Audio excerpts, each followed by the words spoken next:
2010, joined Keller Williams, Valencia, and then in October 2010, transferred over here. And I've been with this office since then. I left only for a year and came back. I just wanted to see what's outside. I didn't like what's outside, came back. So I've been an MCA for 5 years. I love studying and I love numbers, and I have a finance degree. I have a master's in management.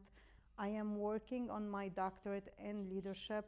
So as you can see, I love to read and I love numbers and I love to grow and I love to grow people with me. And I have an amazing staff. They are the people who make everything happen. One of them is Armando. He is our tech guy. He is amazing. I know you talk to him the most probably. We have Patty, AMCA. She is the one who takes care of your CDAs. We have Victoria. She is the ATL. Kevin is the TL, and Angie compliance. And we have Roy is our front desk, And our broker. and of course, and our broker Wendy. Did everyone here meet Wendy, our broker? She usually gives the classes, and for new agents, she's gonna be giving you more classes regarding contracts. This is us. Our OP is Thomas. Everyone here knows Thomas. You need to be here more, guys. So we are here every day. We are here to help you, to answer any questions. There's nothing hard for us. If we don't know the answer, we will find out the answers for you. So please don't hesitate in stopping by, introducing yourself to the staff, and asking us anything. There's no silly questions. There's sometimes the easiest question we don't know the answer for because we didn't think about. So any questions you have, please feel free to stop by and ask us. Okay, before I start, I would like everyone to introduce themselves and tell me why they chose real estate as their career. Owen, I'm gonna start with you. What was the question again? Why did you start real estate? Why did you choose real estate? How long? And just tell us about you. Yeah, so a couple months ago, I just had like God talk to me, and I was really wanting like I want to have a family soon. So God told me, hey, if you want to have a family, you got to do this. So you have because he knows I need money, right? Um, yeah, that's why I chose it. Wow, Keep it Amen. simple. Amen. amazing. Welcome. Thank you, thank you. Jade? Oh, okay. Uh, so my name is Jade. I don't know. This is interesting. I'm not a real estate licensed. I'm not a realtor yet, but I did finish the course, and I just wanted to explore this career. And I'm finding that each day I come here, I really like it. I like the people I meet. I like the places I see, and overall, I have a great time here, and I want to keep learning more things. Well, Jade doesn't have her license yet, and she is here after a long weekend. We can only tell you're going to be successful, Jade. Heidi? My name's Heidi. My mom's been working in the business for over 20 years, so I just want to continue that, and that's why I'm here. Who's your mom? Gloria Segura. I want everyone to know Gloria has been in this office for a long time, and if you have a question, she is the most helpful person too. Thank you. Veronica? Hi, I'm Veronica, and I joined real estate because I just talked to a realtor and she just intrigued me in everything that she was saying. So I wanted to go down that path and see if it was for me. No, welcome. Clara? Hello, my name is Clara, and I've been with Keller Williams since 2010. I've been licensed since the 80s. I worked at other brokerages, but I came to Keller Williams because there was more technology education, and it's a family type of environment. And we just like to help people get their dream home. Oh, thank you, Clara. Okay. Hey, I'm MK Watson. I joined Keller Williams last year around November when I got my license. The reason I got my license is because I worked in construction my whole life, and I just figure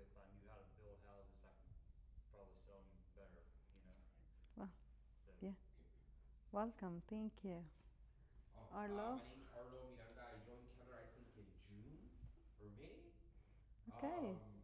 May, I come from Remax All Pro. I joined real estate. Well, my family's in real estate. They've been in it for a long time.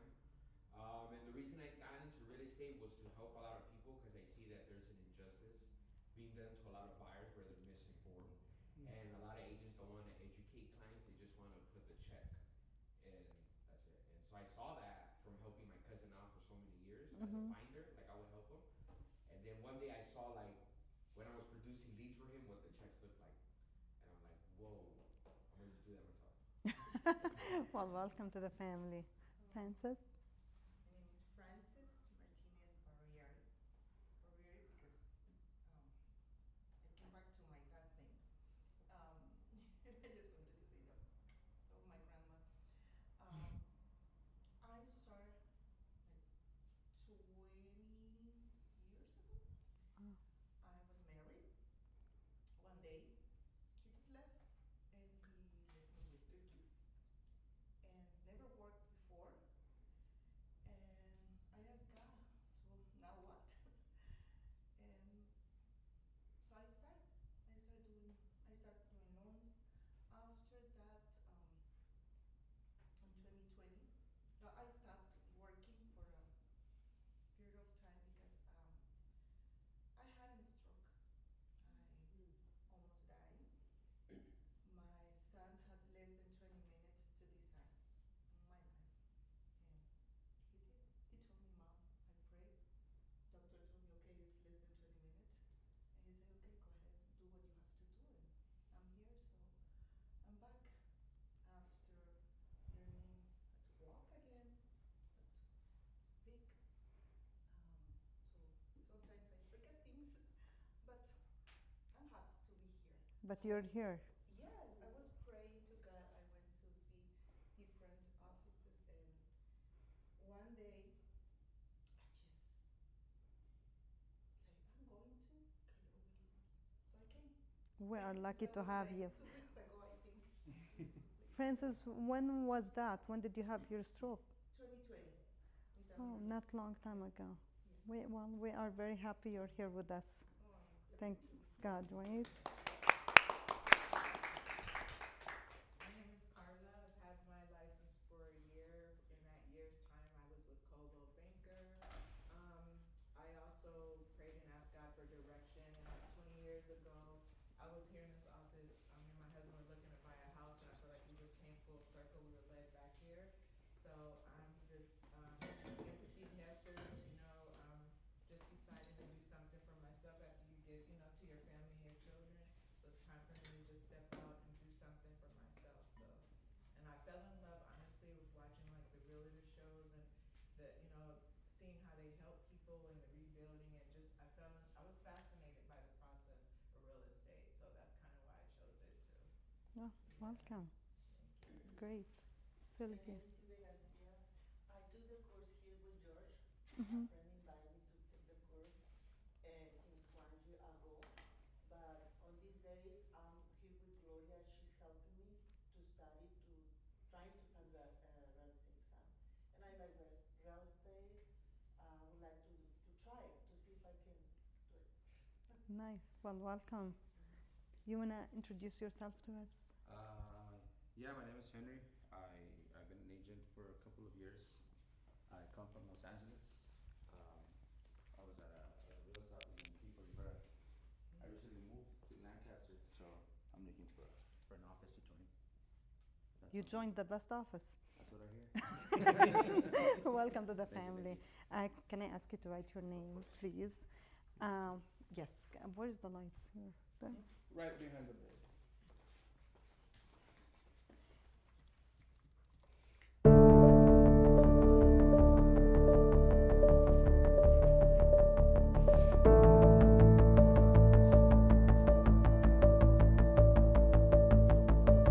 We are not normal people. Normal people wouldn't choose a career like this. The highs and lows, the go, go, go, all out, all the time. You know the way normal people act when they've had too much coffee? We wake up that way. And then we actually have coffee. We smile. We're positive. We're encouraging. We're full of energy and enthusiasm. And never say die. And onward to the next listing. And we'll find that perfect house. We'll find that perfect buyer. It's out there. It's out there. It's out there, I promise. Don't worry. I'm here for you. I'm here for you. Let's do an open house. I understand you don't want to drop the price. No, of course it's not too early to call. No, it's not too late to call. Sure, I can do that. Sure, I can do that. Sure, we can do that. Because we can do anything. And we love it. But it's exhausting. Of course, we can't show that because we're not normal people. And that's even more exhausting. We chose this career for one simple reason. We're all crazy. We're the people that encourage normal people when the housing market is slow. We're the ones who keep their spirits up when they get down. We make them happy. Our success comes from their success. And that's what makes this crazy. Our success depends on things we can't always control. Sometimes the planets have to be in alignment. And make no mistake, we're out there moving those planets. We move heaven and earth for our clients.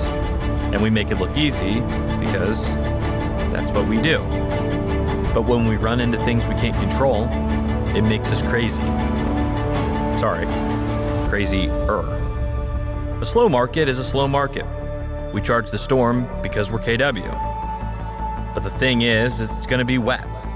There's gonna be lightning and thunder and 1,000-mile-an-hour wind. And it's gonna be hard to keep going because somebody said if we charge the storm, that's the fastest way. And that's true. This storm is huge, and we're wet, and we're exhausted. Sometimes we're only smiling on the outside. We get tired of being positive all the time. And so we rest. We recharge. We do something weird that makes us feel all strange inside. We actually take care of ourselves. Take a class, a course, level up, plus your games and strategies. Study the models. Skip the coffee and go straight to happy hour. Let one of your cell phones go to voicemail every now and then. Take another class, coaching, training. Talk to people. Talk to people you don't have to sell, who you don't have to encourage, who you don't have to convince that things are normal. Because they're not. But don't ever let yourself start to believe you're like anyone else. Because that's not you. That's not us. We're crazy people running through a storm who think we're bison. Why did the bison cross the storm? To get to the other side. And the weird thing is, to everyone in this room, that makes perfect sense. Because we are not normal people.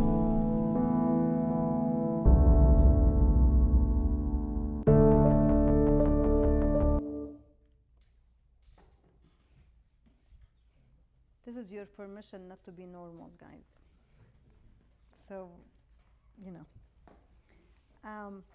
anyone, I know you know what Ignite is. Anyone knows what Ignite is, why we are here? So Ignite is a 4 weeks class that will introduce you how to do real estate from beginning to the end. It is basically a roadmap that takes you from step 1 to step 20. So it tells us what is real estate, how to get business, how to maintain business, and how we close the business we get. Anyone here took Ignite before? Clara, I'm looking at you. Heidi, what did you get from the last Ignite you got? Because there's a variety of people teaching it, they each teach you their personal experience and what tools they use to handle transactions and how to work on different things. Yeah. Just navigate yourself through the whole experience. Correct. It is a foundation, and then you change it, you make it work with you, but it gives you the basic stuff that you need to start this business. Clara, what did you get from Ignite? That if I don't put out the work, it's not going to happen. Ignite works if you do. It's not magic. It's not something like you attend a class and then it works. You attend the class, you implement what you're studying in here, what you're getting, and then it will work. So it works if you do. This is the foundation. It will show you how to get the business. And by the end of Ignite, you will be able to have a value proposition ready for your clients when you present or when you go to a listing agreement or a buyer presentation.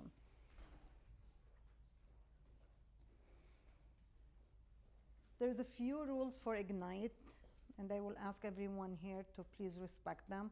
If you are expecting a phone call, please keep your phones on silent, and please step outside to take the phone call. If the phone rings inside the class, we will assume that you wanna donate $25 to CARES, because we would like to help people in need. And if you decide to have a phone call, that's fine. Just help someone and put $25 in the CARES jar outside. This is it's not only me standing here talking. It will be very boring if we do that, so I would appreciate participation. We learn more from your questions, from your ideas. It's like a brainstorm, and it's a safe room. So whatever you want to say, please go ahead and say, ask the question. There's 2, 4, 6, 8, 10. There's 11 for you today here, and I will hope that there will be 11 from you in session 20. Most probably there will not be 11, because so many people decide that they got the idea and they drop after a week, or, oh, this is not working, they drop after 6 times. Whatever it is, try to do the process from day 1 to day 20. It is a complete circle, and if you stop anywhere in between, you really did not get the benefit of Ignite. So if you can be here from today till session 20, it's Monday through Friday for 4 weeks, please do that.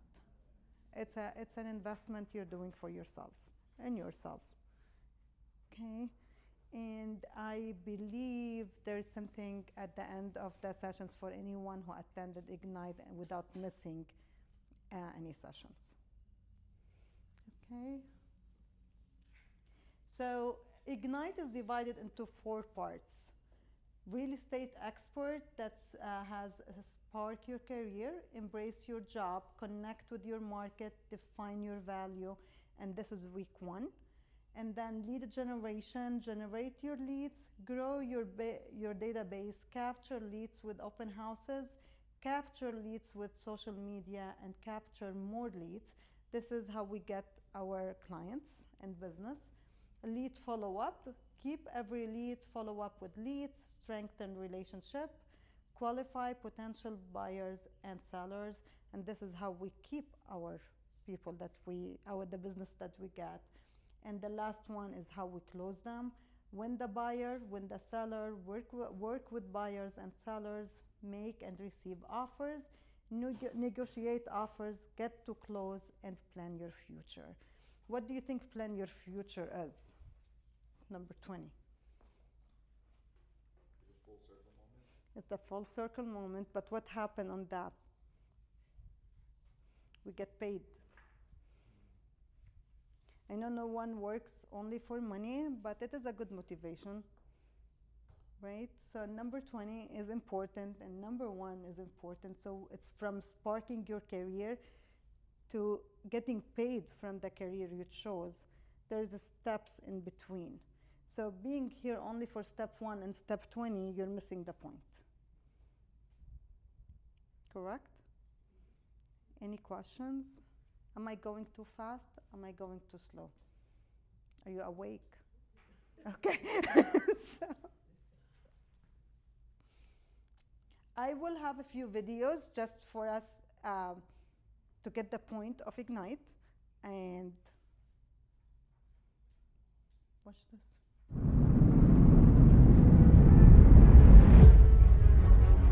If the lion is the king of the jungle, how can he be the king of the jungle? If he's not the biggest, the elephant is probably one of the biggest. He can't be the fastest because that's a cheetah. He can't be the smartest. So he's not the biggest, the fastest, or the smartest. So how does a lion become the king of the jungle? His mentality. That's the only difference of a lion and an elephant. When a lion walks up and sees an elephant, he thinks lunch. An elephant thinks run. And it's all mentality. Because when a male lion walks up, he may be outnumbered by a pack of hyenas, but I'm king of my jungle because of my mentality.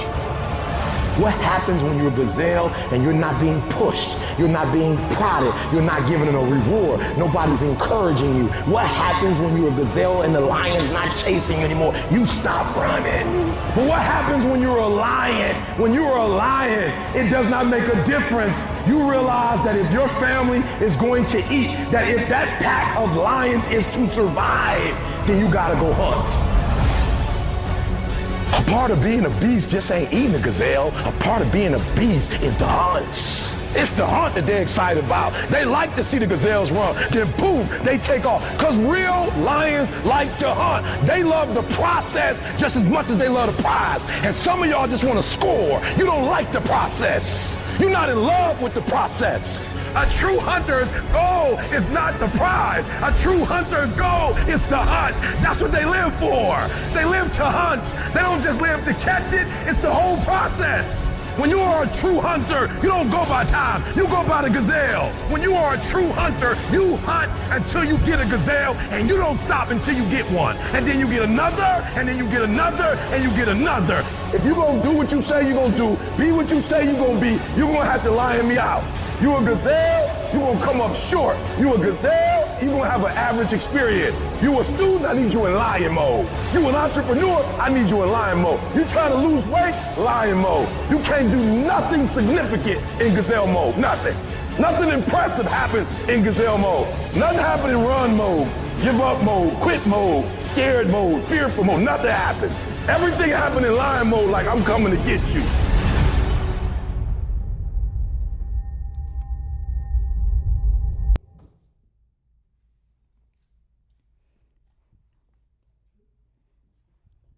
What's our purpose in real estate? Is it to only close a transaction?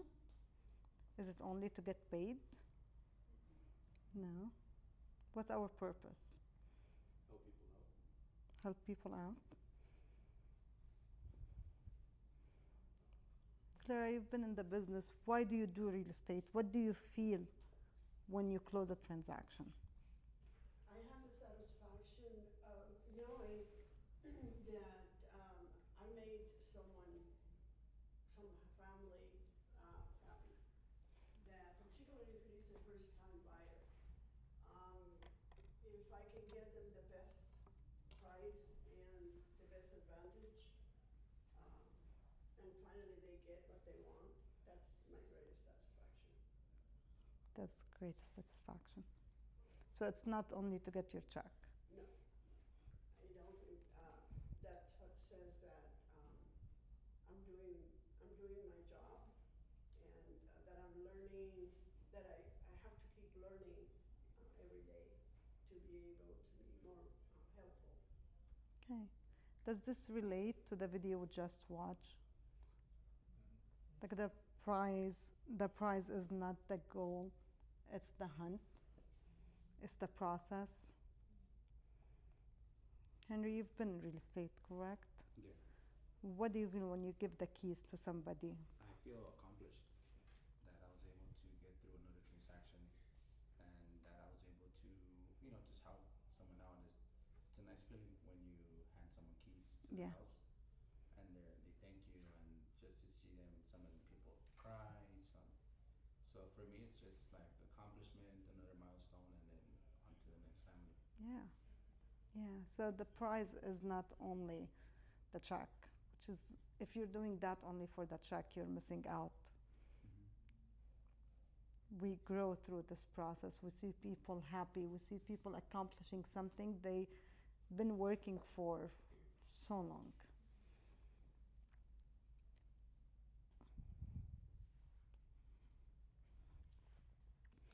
anyone can do it, not everyone will you?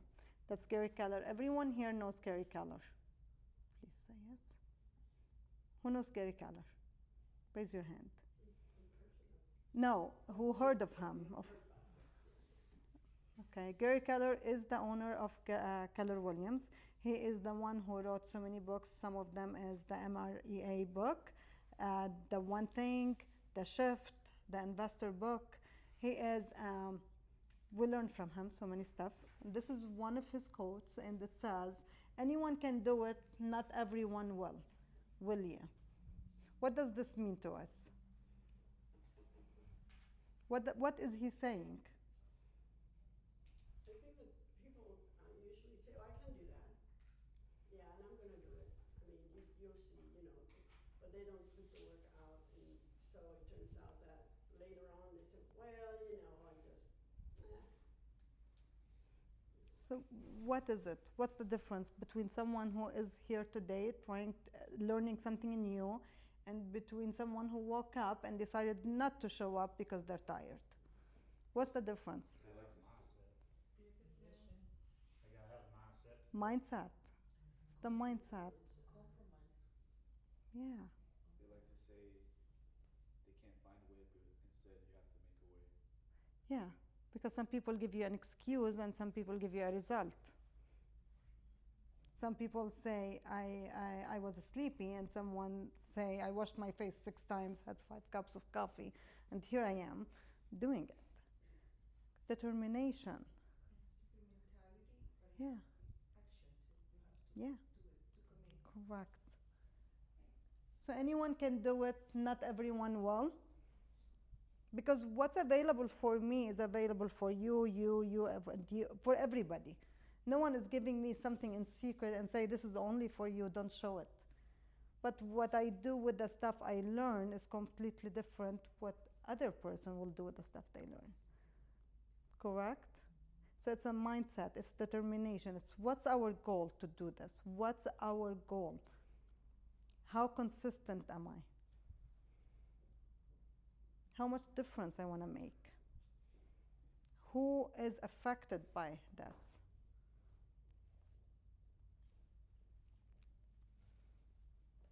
Today's agenda is we are going to start with a new way of thinking. We're going to go to KW culture, KW value, and market center value, the resources, career vision, daily success system, and the recap. It's not very long. It is supposed to be 3 hours. I tried to do it in 2 hours and a half. When you feel tired and you want to move, just ask for a break, please. Because I'm moving, you're sitting down, so you can ask me to take a break. In Keller Williams, one of our culture things we really study is the 6 personal perspectives. And 6 personal perspectives consist of commit to self-mastery, commit to the 80-20 principle, move from E to P, make being learning-based the foundation of your action plan, remove your limiting beliefs, and be accountable. I think those are all on your book, right? And the rest of your booklets, by the way, is coming today. We ran out of paper on Friday, so Victoria or Manda will give you the rest. Why is it commit to self-mastery and not to mastery? What's the difference?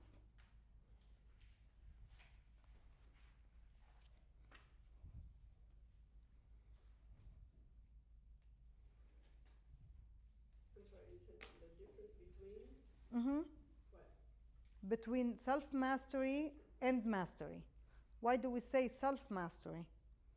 Could it be because we have our own way of doing things Mm-hmm. compared to everyone else? Yeah. The way we learn something and do something might not be the same as anyone else. Correct. Because self-mastery is the possession of great knowledge, skills, and habits that make you the master of you. I know how I control my skills, how I use them. How I use them is different than Jade. So commit to self-mastery. Know what's your goals. My goals are completely different than Henry. So I cannot go to Henry and say, hey, you need to commit to my goals. He doesn't care. He has his own goals. So, but to do that, he needs to know what the goals are. Do we all know what our goals are? Know the strengths and weaknesses. Know how to work with both your strengths and weaknesses to seek and master the necessary knowledge, skills, and habits to reach your goals. Do we all here have our goals written down? We try. I try. You try? Okay. I mean, I write them So- down, and sometimes it's a little, depends on my mindset. I stick to it. Do you know why people don't usually write their goals down? They don't like commitment. Once you write it down, you're committing to it. You're showing it to somebody, that's it. Somebody is holding you accountable. But when you don't say anything, it's only you who knows. You can give yourself an excuse. Nobody needs to know, right? And in this class, we're gonna remove the word try. It's either we do it or we don't. We're not gonna try to succeed. We either succeed or we don't. We either attend or we don't. We either learn or we don't. We cannot say, I'm gonna try to learn. There is no try. You either learn or you don't. You either run or you sit down. I think it's like, I'm thinking that it's like a car. You have the brakes, and your brakes are running well, and if they're running well, everything is fine. But then all of a sudden they start, doesn't quite stop when you want them to. So what do we do? Then you need to get them fixed. Mm-hmm. And we said, well, we're going to do it tomorrow. I'll do it tomorrow. Okay, but is it safe to drive a car without the brakes? And they're still right. So then we go nowhere. Then you're stuck. And then we're stuck. So what do? You reset the brakes. If you cannot reset it yourself, you go to a coach. You go to, not a coach, to a mechanic for the brake. For your mindset, you go to a coach. You go to someone who's holding you accountable. You go to a partner, anybody, whoever you choose, as long as you know what you need to do, what is your weakness and what is your strength. If I ask everyone here to write their weaknesses and strength on a paper, do you know what they are? We're not going to see them. Can you write them down? Write them down. And we're not going to check them, that's for you.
The second one is commit to the 80-20 principle. Anyone knows about the 80-20 principle? Anyone heard of it? The idea that 20% of our actions lead to 80% of our results. So as agents, what's the main thing we need to do? Prospect. And if we do 20%, how many, what's the results leads to what? Correct, which is 80% of the things we're going to do, right? So what's the most important thing? Prospecting. There's a guy here that would like to see your tester. Oh, excuse me for 1 second. Can you just give him my phone and if he can open it and move it? Thank you. Sorry, Marvin. Yeah, just walk next to it. Thank you.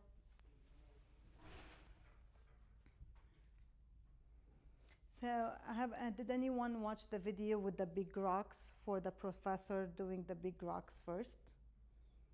Did anyone watch that video? I don't have it here. I'm gonna try to get it. It's the 20% is you don't need to unlock it. Really? Yeah. Okay. Sorry, this is a lesson on Tesla too. So, the 20%. The 20% is like the big rocks. It's like the main things you need to do. But by putting the big rocks first, all the small things can go around it. But if we do the small rocks first, there's no space for the important stuff. So if we do, if we go clean a house for an open house instead of prospecting, what is this getting us in return? Basic, nothing, right? Just, but if we call for 3 hours and instead of cleaning the house, what does this get us? It could us 5, 6 leads. MK, what did you do this weekend? Held 2 open houses. Okay, is this within your 20%? Yes. Yes. What did it create when you did 2 open houses where you spent like 5 to 6 hours on those 2 open houses? I had 2 leads come in. So 80% of the things he's gonna start be doing is because of the 20% he did, and the 20% is the most important thing. So in the morning we say you need to prospect from 8 to 11. This is 20%. This is your 20% what you need to focus on. And the rest of the activities come because of focusing on the 20%. So you spend the 20% finding a home for the buyer. And then everything else in that transaction, the 80%, comes after you put a buyer in escrow, correct? So what's the main thing? The main thing is your clients prospecting, finding the home. This is the important. Does it make sense?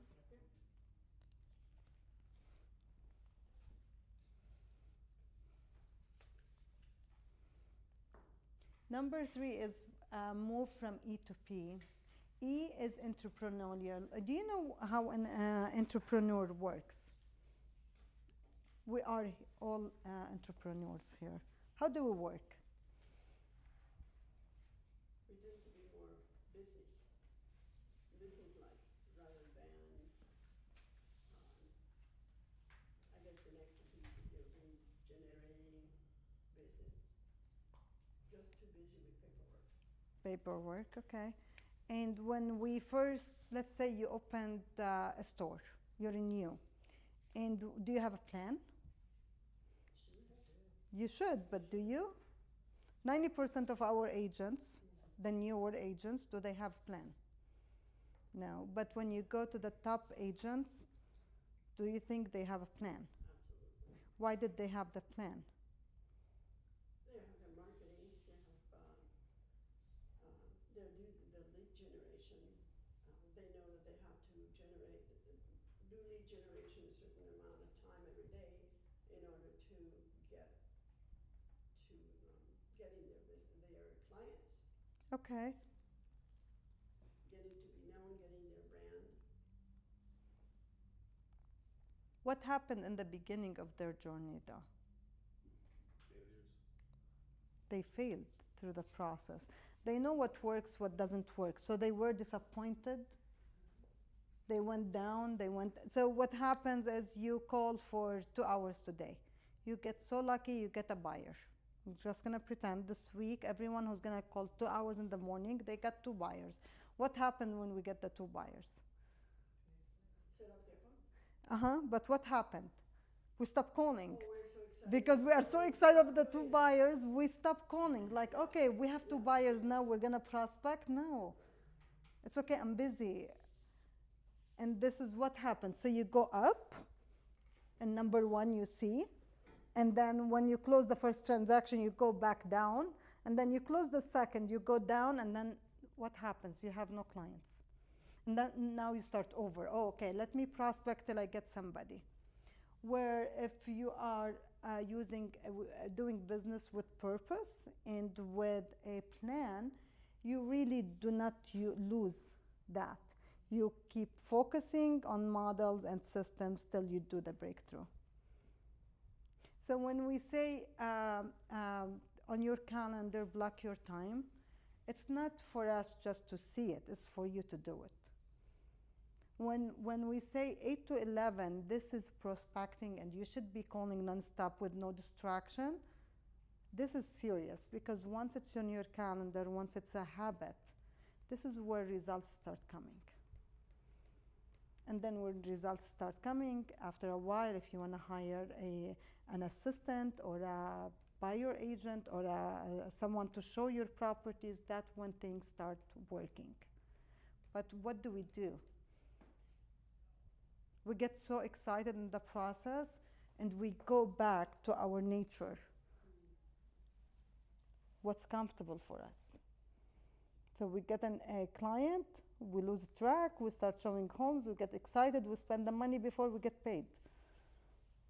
And then we start over. So know your systems, know your models, and know your goals. I cannot really say how important it is to write those down.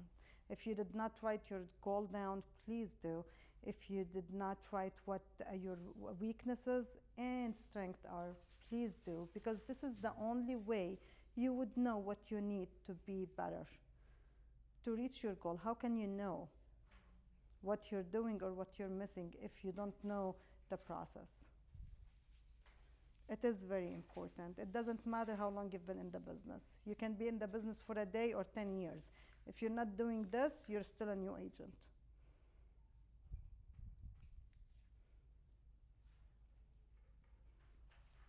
Being learning-based.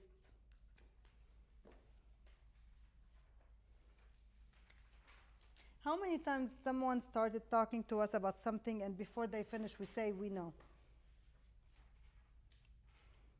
My kids know everything. I start saying something and they know. And I'm like, no, let me explain. They know. We're done. How many times as an adult we've done that too? Did you ever go to a class by the first 2 words the instructor was saying something, you felt like you know, and you are distracted, you're somewhere else? But do you know?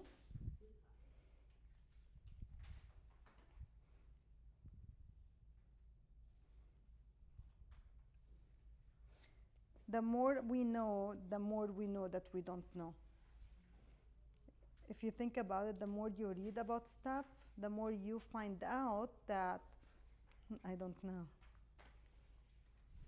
Did you ever read a book for the first time and then reread the same book after a week? What do you see when you reread the book? Something that you missed the first, when you watch something or read it, you go back, you missed it in the first time. Yeah.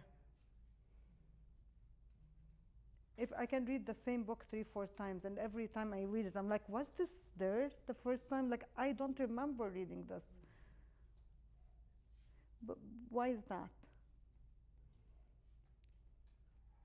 I think you probably are reading either, because we're reading too fast, and then we're just paying attention to something that, oh, I like that, and then you just don't pay attention to the rest. Once you got to it, it says, oh, I know how to do it. And could it be because we relate to something in our own life and we focus on it?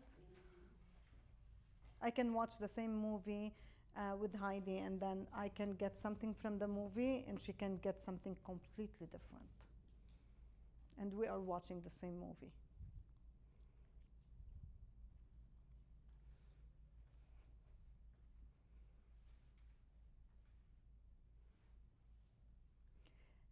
Ignorance-based, I know what I know, and I'll ignore everything else.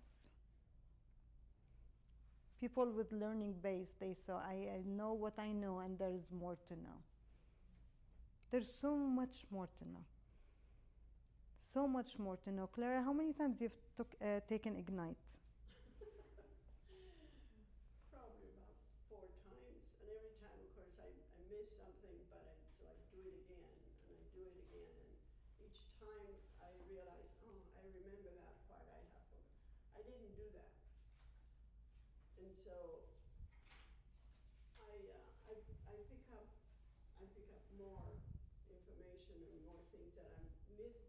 That's why I'm not doing what I set myself to do. Mm-hmm. In other words, my goals didn't get met because I forgot something. Okay. And every time you take Ignite, do you get the same thing from it, or you take a different point? No, it's different. The approach is different. The idea is different. Even it may be the same. It's the same class, but yet I learned something else. And that happened one time. You did a class, and I forget now what it was, and I thought, oh God, I forgot that one.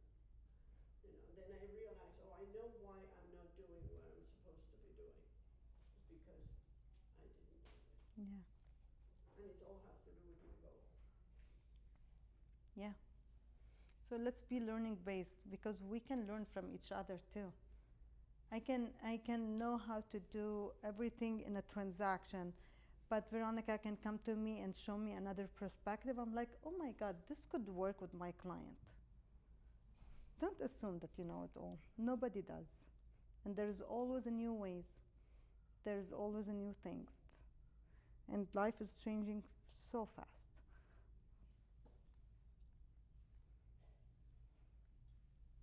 Anyone knows him? I'm neither especially clever nor especially gifted. I'm only very, very curious. What do curious people do? Ask questions. They keep asking questions. What do kids do when they watch a movie? Anyone here has kids? Everyone? What do they do when you watch a movie with them? They say like, oh, what's that? And why? Why? Why? Why? Why? Why do they ask those questions? Because they're not embarrassed to ask questions. We are embarrassed to ask questions. What if it's a stupid question? Oh, what if he already said the answer? So what? The only stupid question is the one that was not asked. We have fear of judgment, and we always want to be on the safe side. But the question that we keep for ourselves could be the question that you need to ask for you and others. Oh, you're gonna like that, guys.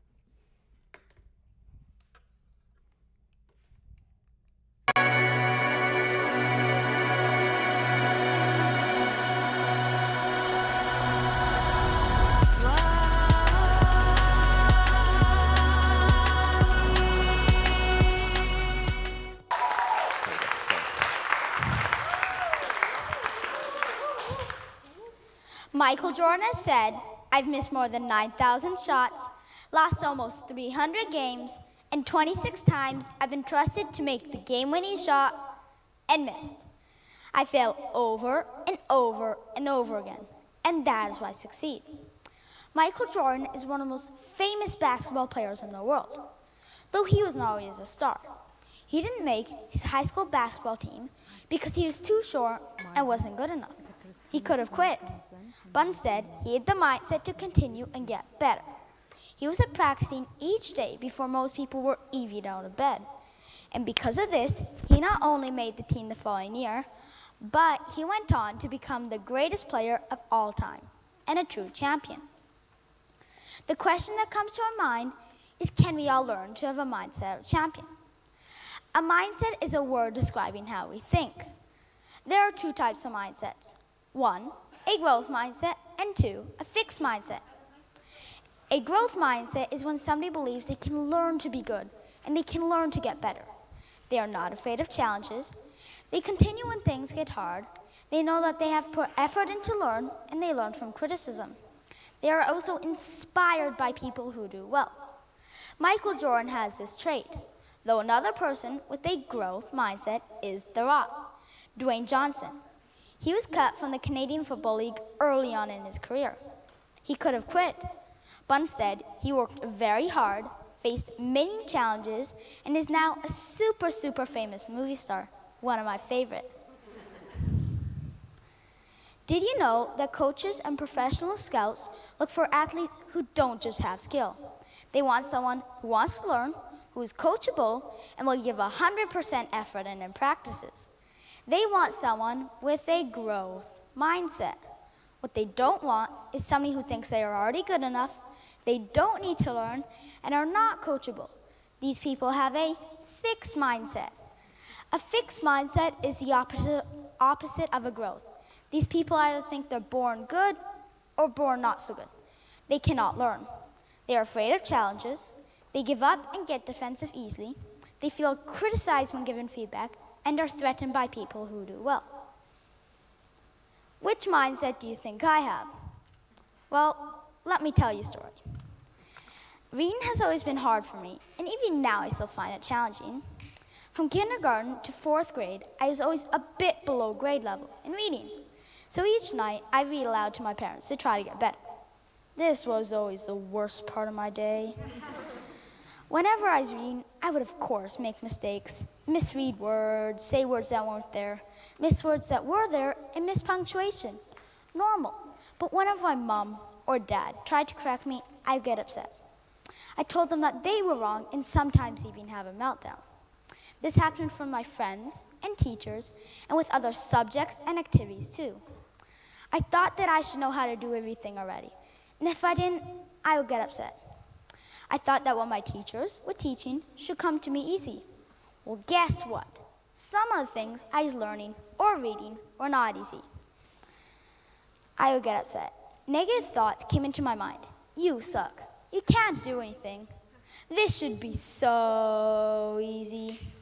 Suddenly, I felt tears coming down my face in front of my friends and teachers too. In my head, I'm saying, no, no, no, no, no, no, no, please, no. I could no longer control my emotions. This is where the real problem begins. You see, I lose control of my emotions, I stop listening, and I stop thinking. I become difficult to those around me. And when I finally get through it, I am very tired. This is not healthy, and it's not the person I want to be. I want to know why I was feeling this way and why my emotions were so strong. Well, this year, in 5th grade, was the first year I was able to answer these questions. I learned what a growth and fixed mindset are. I'm learning how to change my fixed mindset into a growth mindset and have a mindset of a champion. I believe we can have both of these mindsets, a growth mindset and a fixed mindset. I believe this because I have both. I have a growth mindset with things like soccer, basketball, change, and learning new languages. I also believe we can change our fixed mindset into a growth mindset and have a mindset of a champion. Well, maybe not a champion like Michael Jordan, but a champion in our own way. We may just need a little help to do this. My dad and I read this book called Mindsets, written by Carol Dweck. Carol Dweck is a professor and professional psychologist who researched and came up with the idea of a growth and fixed mindset. Her book told me that I was not the only one who has a fixed mindset from time to time. However, the best advice I ever got was from my teacher and school counselor. Their advice was a one little 3-letter word. This word was yet. They told me always put the word yet at the end of my sentence. I can't do it. I can't do it yet. I don't understand. I don't understand yet. The word yet makes me feel I just need to put a little more effort in before I understand it. I still struggle with a fixed mindset from time to time. However, I now know why I get frustrated and upset. For any of you out there who may have a fixed mindset from time to time, please know that I am proof that you can beat it. Writing this talk, I struggled the whole time, though every day I've gotten a little better than the day before. This is why I can say I'm winning, because I'm here in front of you now today. Thank you.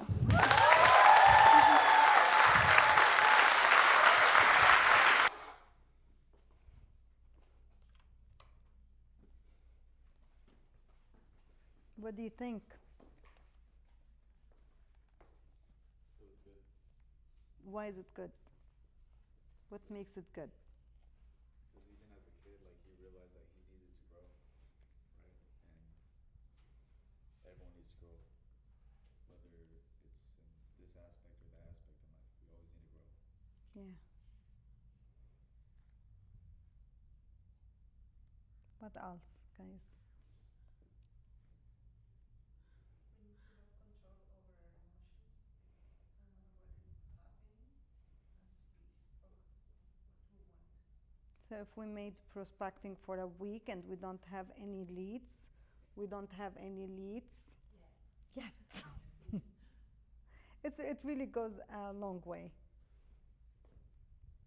We get frustrated. We want results fast. We want it to happen. There's a process.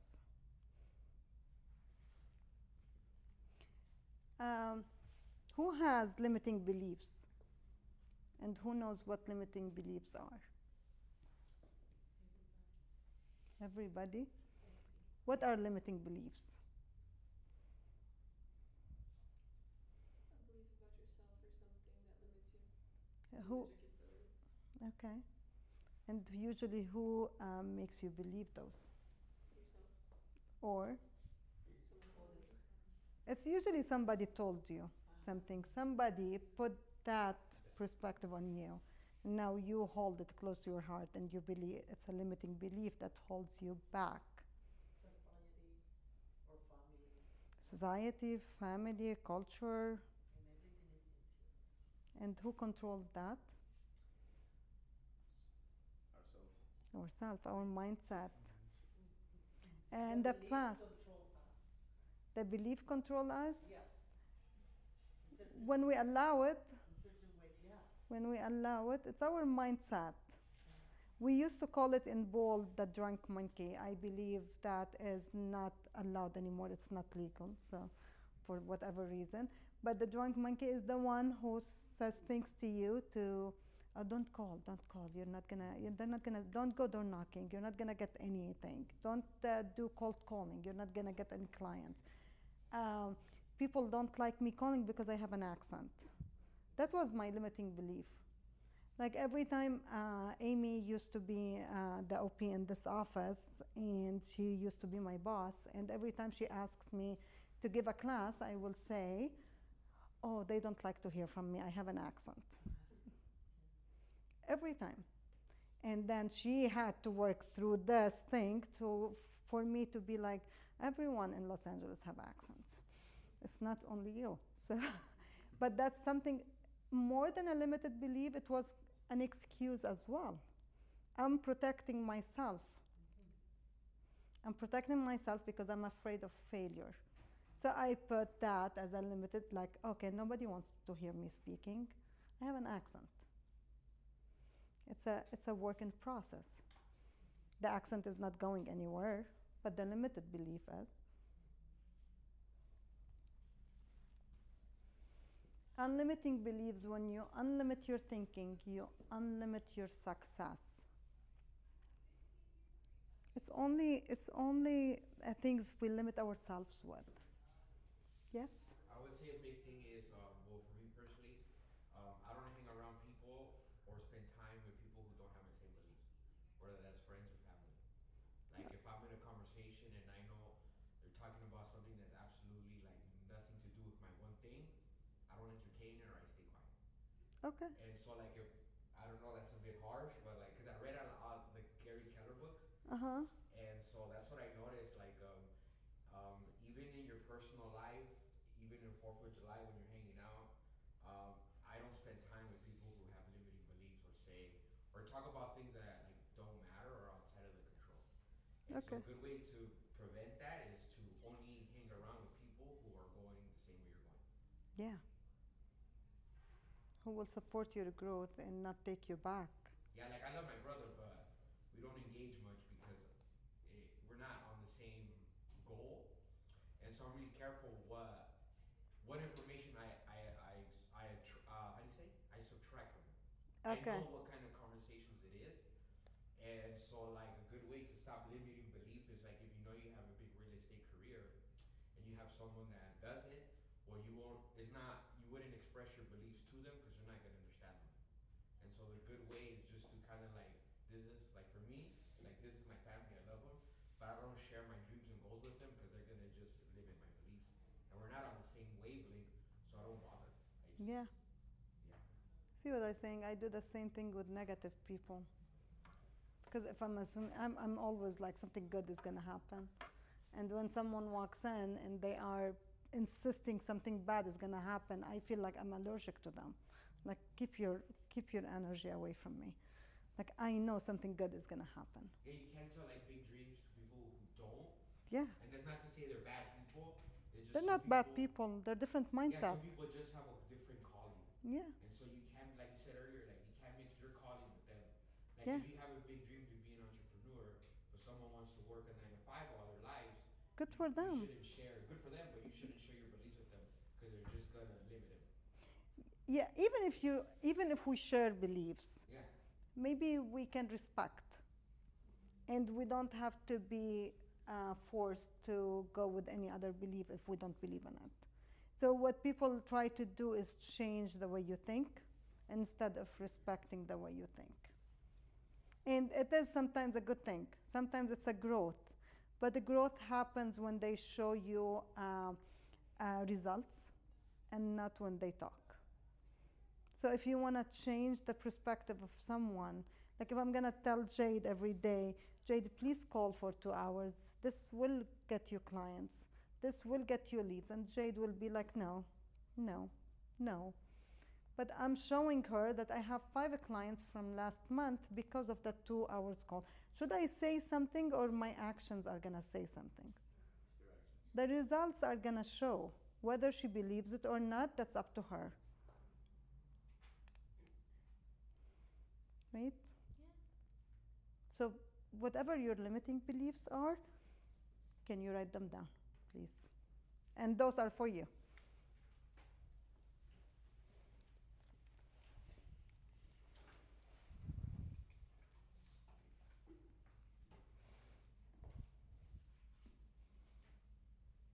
Brandon, did you ever have a limiting belief about your business or yourself? All the time. All the Still time. do. Yeah. It's a work in process, right? And we grow through your environment growing up. You get wired into your brain negative programming. Yeah. And it's about reprogramming it Yeah. consciously every day. Everyone here knows Brandon, guys? Anyone knows Brandon? He is one of our top agents. So thank you for joining us, Brandon. So I still come to these things. It's never, you never know everything. Yeah.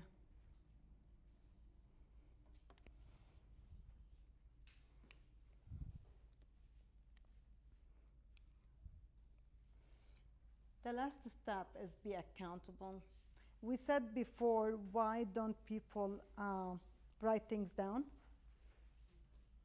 Because they don't want to commit to it. Because then it's a commitment. And there's a big difference between people who are accountable and people who are not. It shows on the board, like doesn't seek reality, seeks reality. Fights reality, acknowledge. Because there is a denial here. I cannot read from here. Clara, can you read it? No? Carla? Which one? This side. Read. Seek reality, Uh-huh. ignorance. I can't read that bottom, the little part. Doesn't seek reality, ignorance, asks no questions. Because they want to, they know everything. And the one fights reality is denial. That's not the way it is. That's not how I see it. That's your perception. When someone is accountable, they acknowledge it and they have a clarity, and this is the way it is. They tell you exactly what it is, and they got it. I'll see what's going on. Unaccountable person blames where the other owns it. Unaccountable person gives excuses, like saying, it's not my job, it was never given a chance, it doesn't work here. Where accountable person finds solutions and will say something like possibilities, what are my options, how can I get what I want, what can I do, instead of just giving excuses not to do it. and waits and hopes for an accountable person where accountable person gets on with it. People who are not accountable, they resign. It was not meant to be for me. Time will tell. It's out of my hands. Where accountable people have action plans, let's get started. Time's up. Let's go. This is what I will do. The unaccountable person has a victim mentality where the accountable wants a change.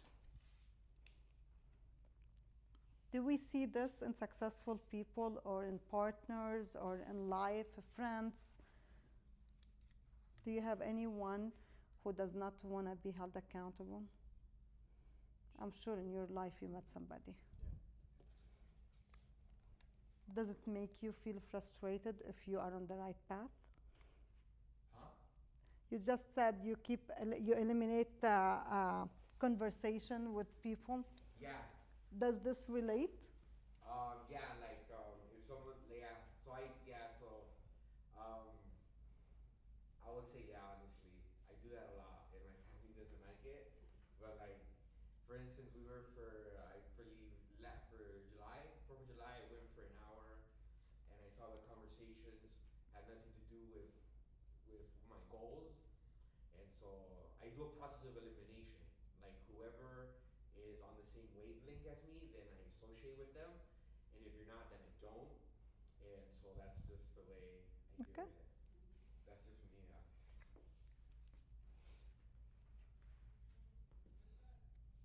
Are we ready to write our goals down after this? Are we okay with being held accountable? Part of Ignite is to choose an accountability partner and do lead a generation in the afternoon. So if you are not okay with holding yourself accountable, there's an issue. And your goal does not have to be very high to impress anyone. The only person you need to impress is yourself. The only thing you need to do is to be better than yesterday, to go one step ahead.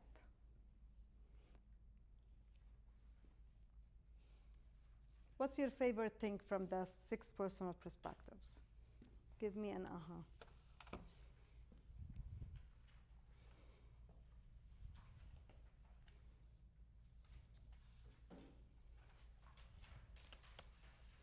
Which one did relate to you? I would say when you talked about the commitment to self-mastery, that one. Yeah? Yeah, I didn't say anything there, but in order to set your goals, you need to know who you are. And so if you don't know who you are, you don't know where you're going. Yeah. And so you have to know yourself, like your doubts and your fears. And so that way you know, like, okay, that's just fear. One thing I noticed that fear is better than motivation. Motivation is not really real.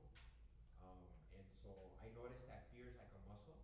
So whenever you get scared, that's the time to exercise the muscle. Yeah. Not time to run away. And so when you talked about self-mastery, I noticed that when I first started, I was scared, and I'm like, why am I scared? And then it hit me, oh, fear is like a weight, like a dumbbell you pick up. And it's not something you put away. One of the things to run away from is motivation, because it doesn't really work. It's like jet fuel, like kind of like the bang. It doesn't last. Motivation? Yeah. It's kind of like I'm not saying don't have it. Yeah. You could have it for like motivational goals, but that necessarily is not going to push you forward. Okay. And so that's why self-mastery is important, like to know who you are, to know yourself, like if you know you have to lead generate on Monday, like what am I doing Sunday to make sure that happens on Monday? Uh-huh. And so that comes with like self-mastery. Yeah. And planning. Yeah, planning ahead and knowing if you have to lead generate, well then, like for me, like if I knew that I had to lead generate Monday, why am I here hanging out, with my family on a Sunday? That absolutely has nothing to do with my lead generation. And so, it's just self-mastery and knowing yourself. Yeah. And I noticed with lead generation, it's what you do beforehand and the day before that gets you ready for it. Okay. So I will say self-mastery. Perfect. Thank you for sharing that. Anyone else would like to share your favorite from the 6 personal perspectives?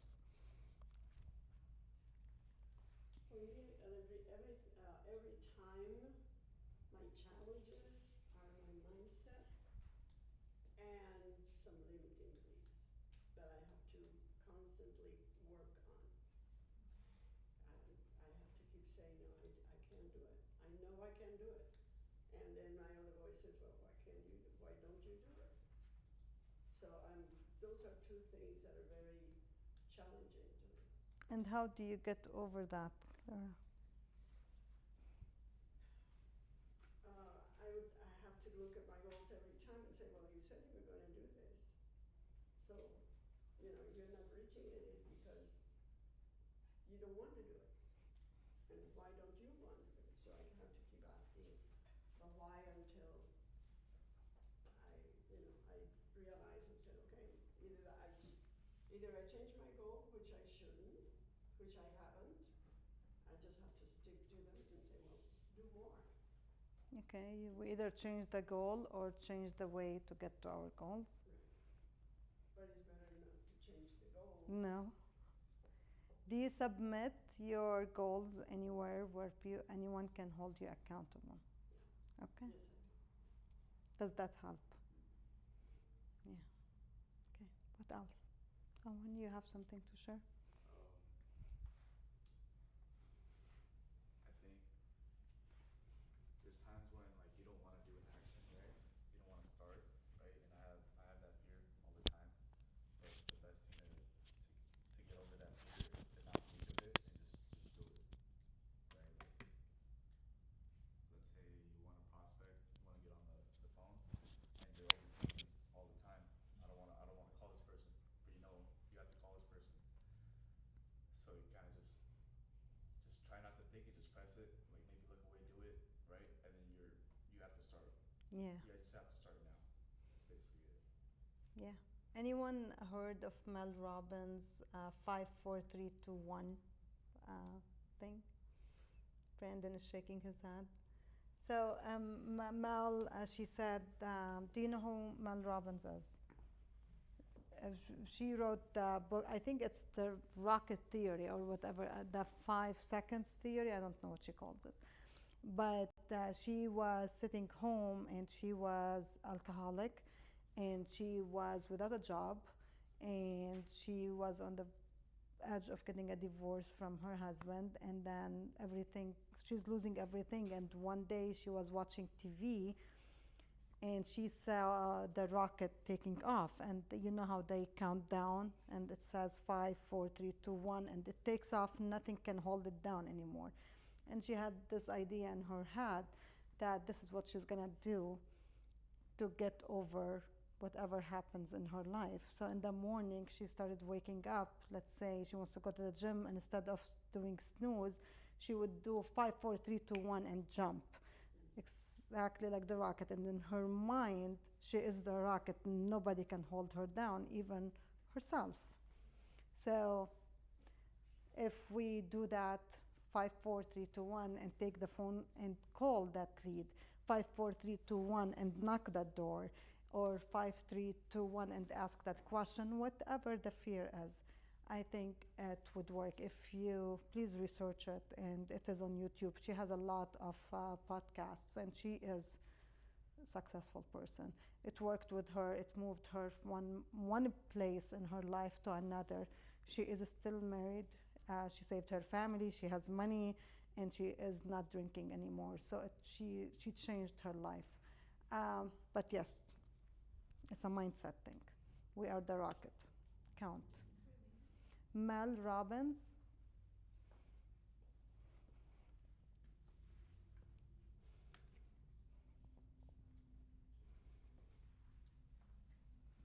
You want to take a quick break and come back, or you want to? Yeah? Okay. Let's take a 5 minutes break and then we come back.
Oh, you joined Brandon's team? Yeah. It's my day one today, so Mm. I'm excited. Very good. Yeah. That's why I was explaining that, or I told that story of like the being scared to call, right? So yesterday, I was at home. I was like, who's gonna get on the phone? But I was really scared. I was like, I don't know, I can do it. I don't know if I can do it. So I just like looked away, pressed the call button, right? And I'm like, all right, now I gotta call. And then they said, hello, and then I started talking. And then luckily, I found someone who needs something, right? So I try to help them out later today. And it helped me, like, cause I work at a sushi restaurant, right? Mhm. So it helped me tell my coworkers too, and I Of got course. someone over there too. Yeah. Do not be undercover agent. That's Yeah. what we say. Yeah. Actually, I will tell a story about home. Where to start? I'm gonna work for you. Wait for you. Okay. Okay. Finish it and back.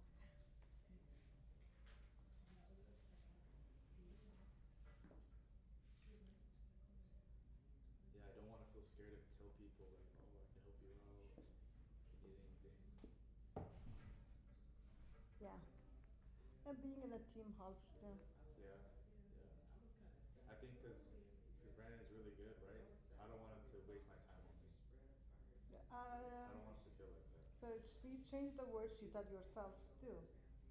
So no one is wasting your time. They're investing in you. Mhm.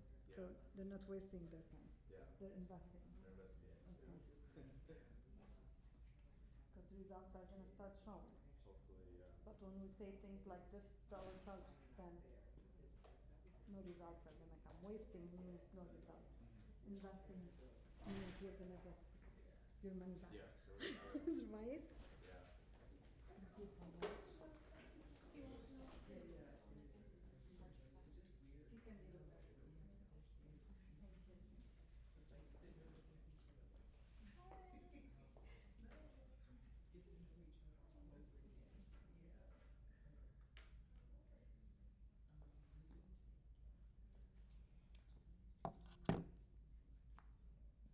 Ready?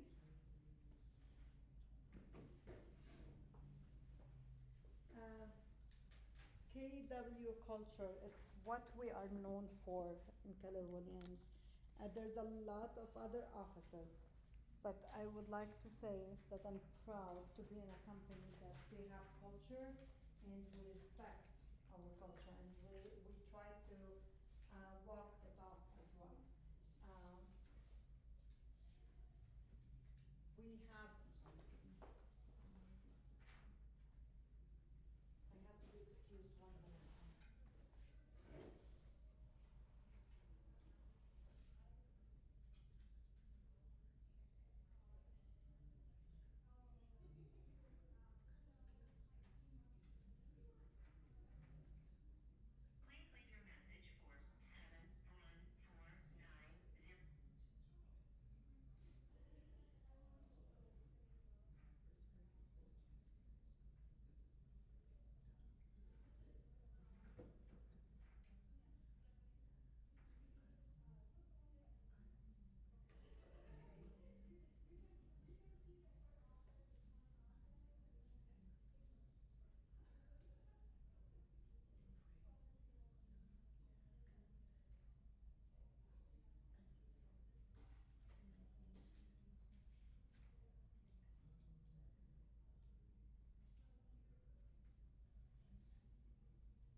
Sorry guys.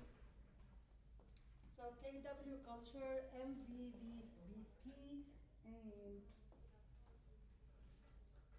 our MVVBP is our mission, vision, values, beliefs, and perspective.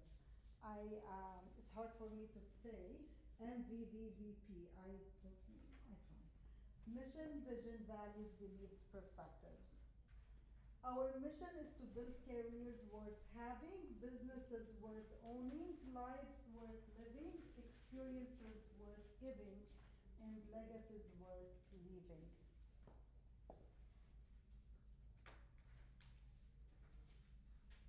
I don't know how many times I use lives worth living every day.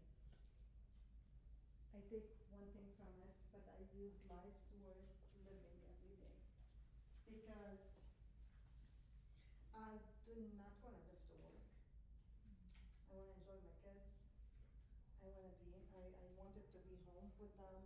I wanted to have a career that I know is going to get better and better. And this office and this company gave me that.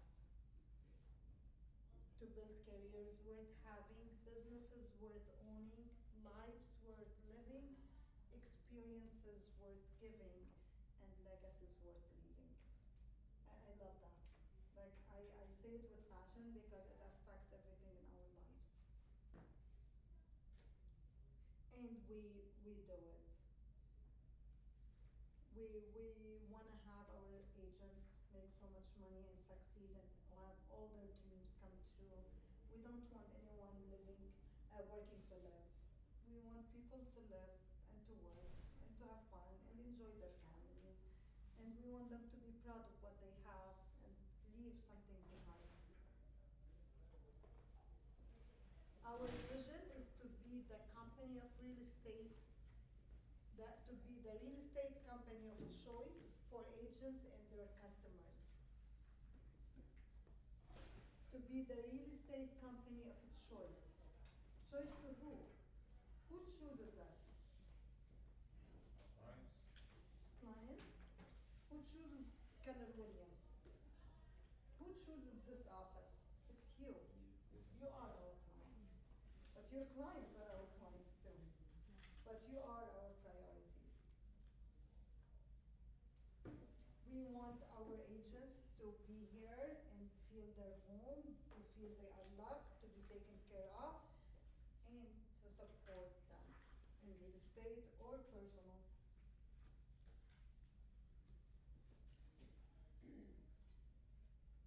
Our values: God, family, then business. I can say this is true in here too, in Keller Williams, in this office. Um, I never wanted to take a vacation or be with my kids and somebody said, no, you have to work. Ever. Like, I know that's a priority for me, and that's a priority for the owner, that's a priority for my boss. I know, that's no question asked. If I say my kids need me, that's them. That's my family. And, God comes first. Whoever, whatever you believe in, we respect that. But in our perspective, it is our values: God, family, and then business. No more important. Business is not number one. Our perspective: a technology company that provides the real estate platform that our agents, buyers, and sellers prefer. Keller Williams thinks like a top producer, acts like a trainer consultant, and focuses all its activities on service, productivity, and profitability. How are we a technology company, guys? What was the question? How are we a technology company? Are we a technology company?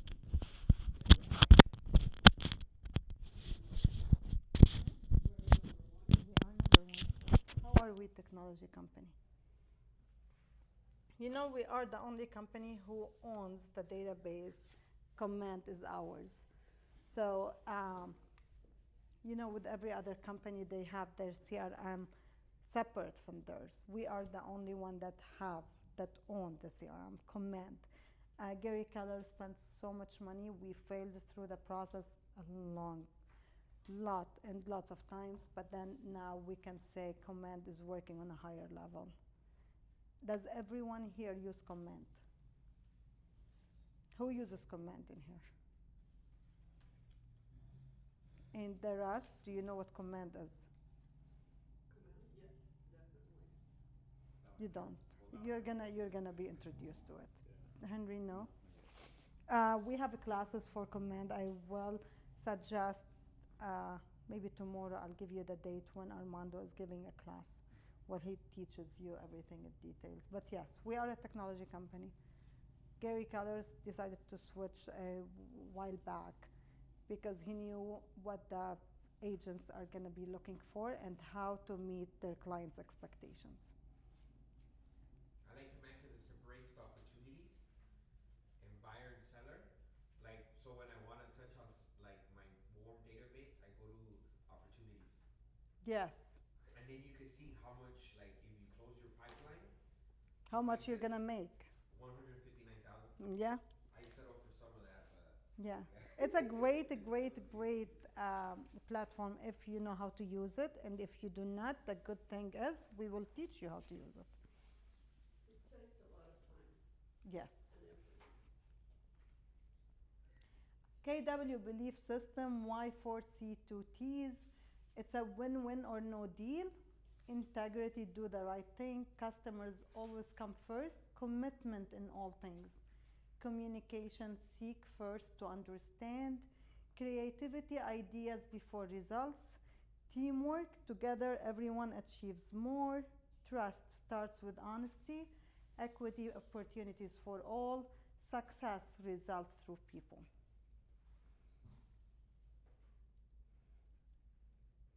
Which one relates to you the most?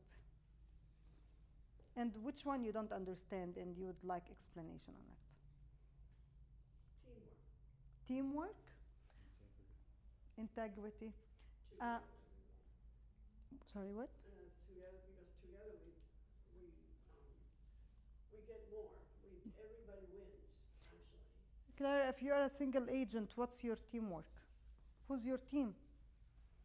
You're a single Well, my agent. Team is, even though I'm not in a team, but my team, for example, you're a member of my team. Angie, as the compliance officer, part of my team.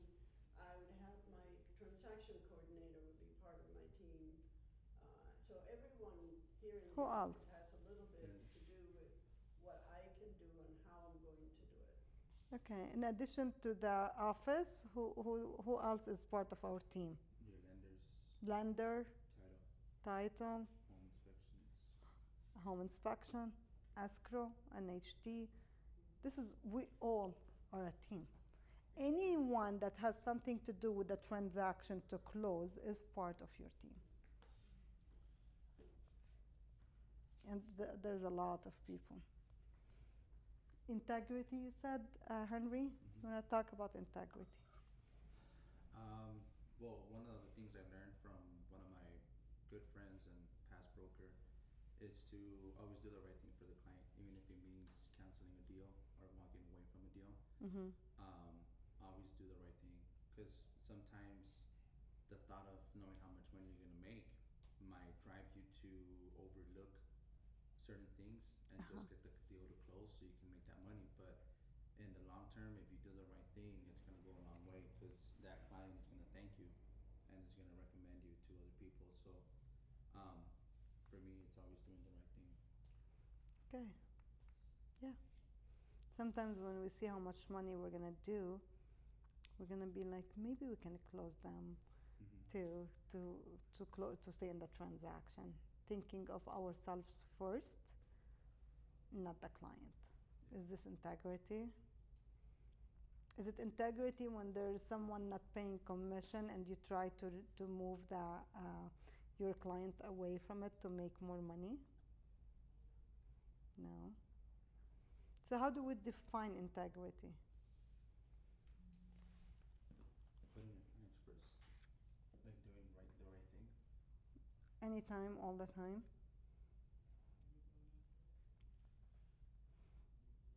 Do we have a lot of agents who do not have integrity? I'm not saying in the office, I'm saying all over. Yeah. What else? What stand out for you from here? How about the win-win or no deal? When we go into a transaction, we open escrow. I don't know if it happened to you, but do you ever feel it's a war between you and the other agent? Like, I'm gonna win, you're gonna win. No, I'm gonna win. No, it's my word. No, it's your word.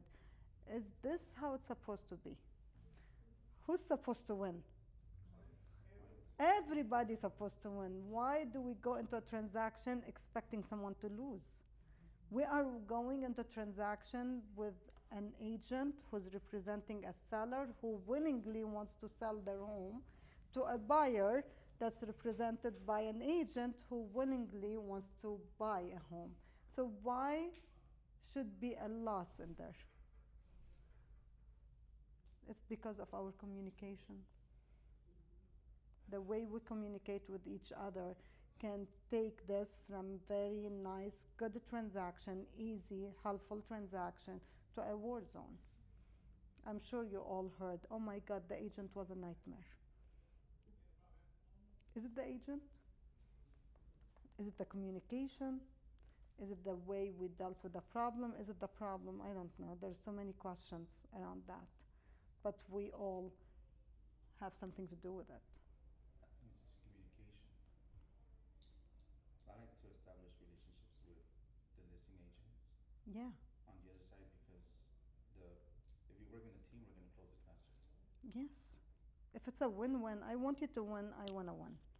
I want my clients to win, I want your clients to win, and I want everyone to be happy. But who's losing? No one. Except when we start this process with a communication issue, with a commitment issue. How many times you open transaction and the other agent disappeared because they decided to go on a vacation without telling anybody? A lot of times. That's a communication problem.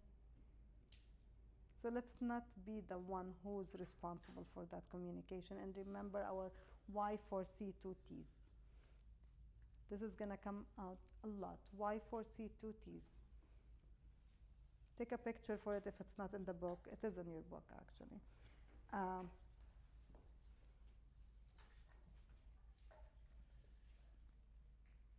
In our market center, we have Connect and Connect Live, where we give all classes, and there is a lot of Zoom classes in there for free.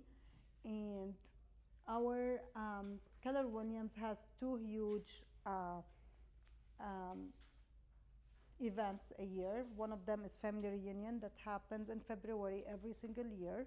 Next year, I believe it is in Arizona, and it's the last week of February. And we have Mega Camp that's coming in August 11 to 14. And both of these are only to educate agents. There's a lot of classes, a lot of information there, and they happen once a year, and they are pricey. But for the price, it's like, I would say it's an investment, because going there, the mindset you come back with is amazing.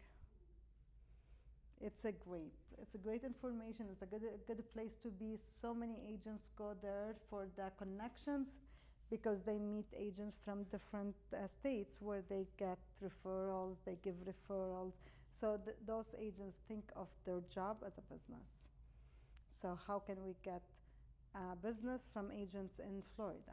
So they go to Mega Camp or Family Reunion, they meet somebody, they have that relationship, and they think about it. How can we get business from outside, from anyone who's leaving or anyone who's coming? Did you say Family Reunion is in Arizona next year? If I'm not Arizona, hold on. It is in something. I will find out for you where it is. It is. Oh, don't have to worry about the date. I have the ticket. I have to look. Command is the one. This is a picture from what Arlo was talking about.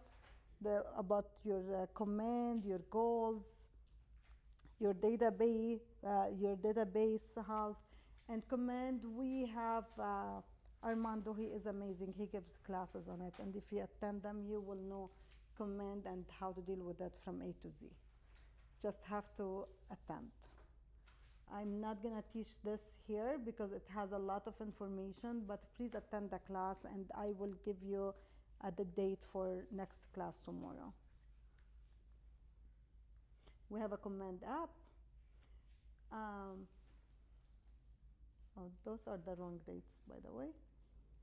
So our red day was May 8th, and our MVP, mission to build careers worth having, businesses worth owning, lives worth living, experiences worth giving, and legacies worth leaving.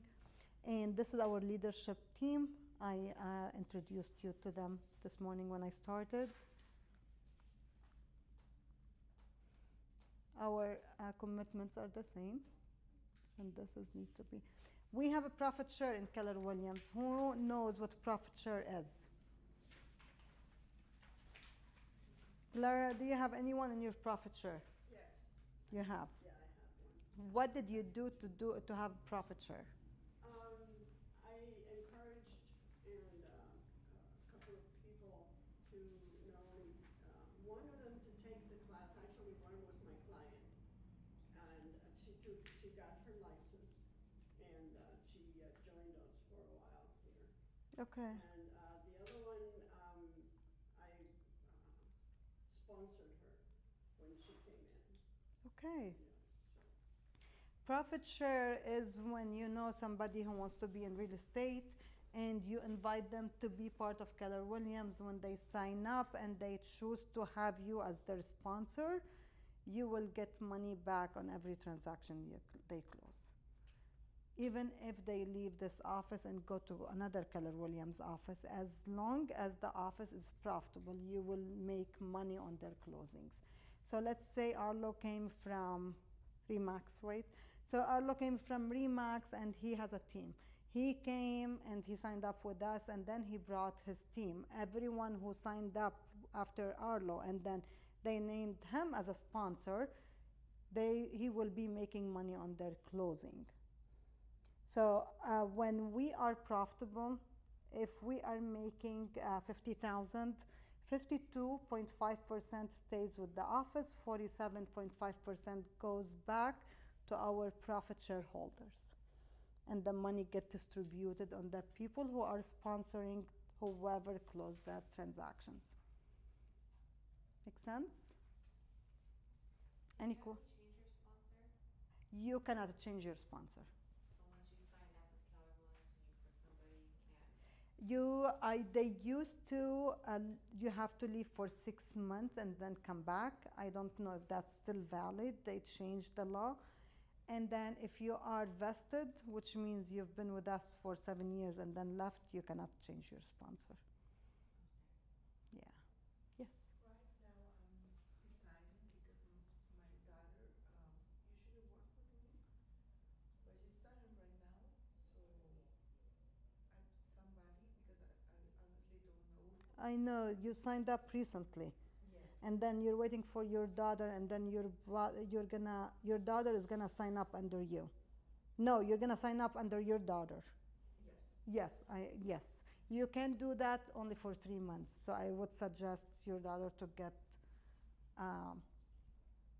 After 3 months, we cannot change. Okay. And then I'll talk to you. Yeah, I was asked about you.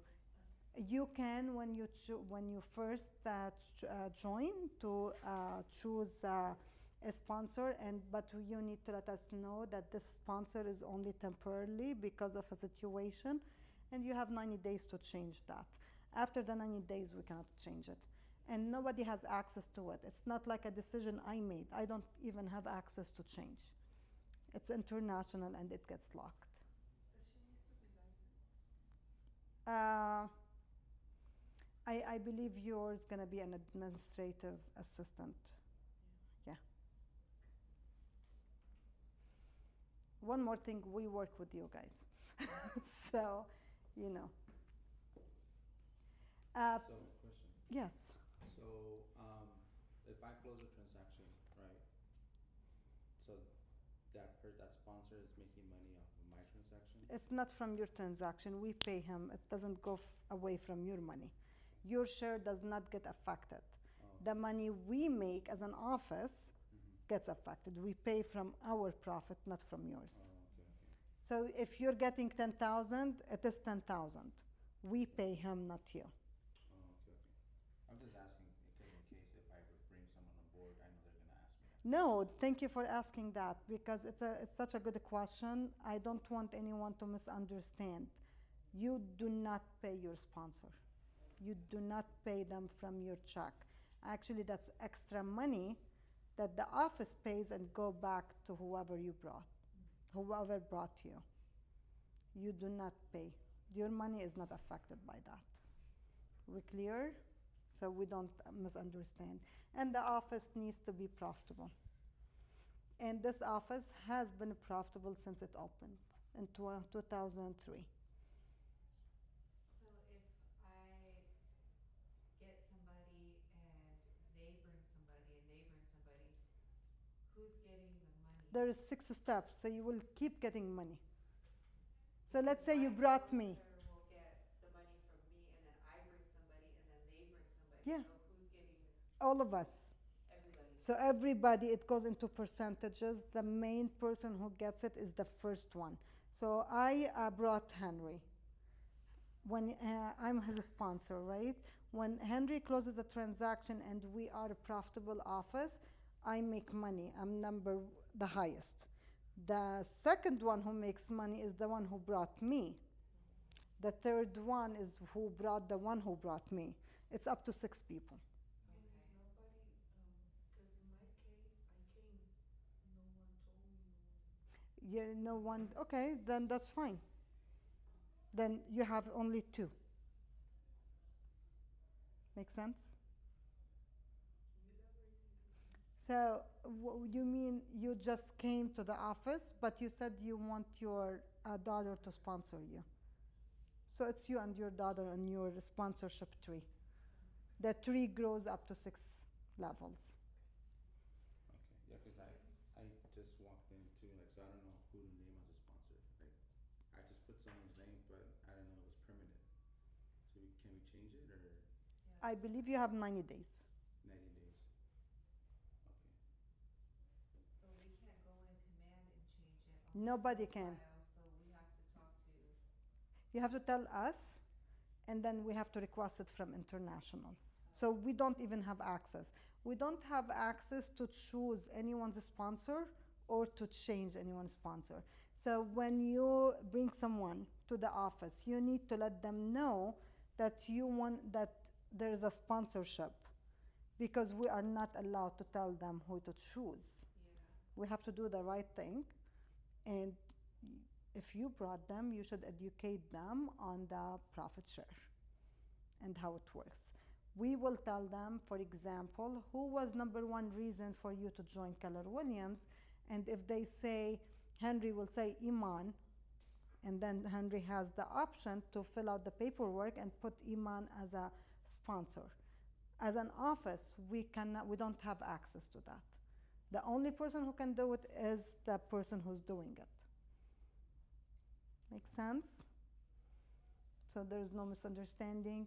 We cannot choose sponsors. After 90 days cannot be changed. If you leave and come back, they used to have, you can change it after 6 months, I'm not sure.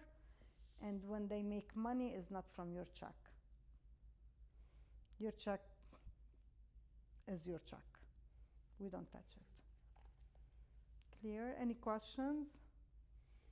It's the right time to ask if you have. If we don't know who to pick as a sponsor, like, who do we choose, or who do we? The person, it's up to you. Some people choose the person who talked to them. They choose, I cannot say who to choose, you know. Can it be someone from a different Keller Williams? Yes. Yes. But you were not with Keller Williams, right? No, I'm coming from Central 21. Okay. Yeah, it could be somebody. If I am in Palm Down And I influenced someone in Newport Beach to join Keller Williams, and they went and joined in Newport Beach. They can't choose me as a sponsor. Make sense? With profit share, you do not risk anything. Actually, the only thing you do is bring somebody to the office. There's no legal risk, meaning your name is not on any of the transactions. It's not like if someone gets sued, you're going to get sued too. You have nothing to do with it. No down payment, no phone calls. You don't do anything. You only get paid when they close. Any questions? Is this clear? Do you have any questions? Oh, no. No, I okay. was just trying to count my 90 days. Okay. I can check for you when we're done if you want to talk to me. Okay.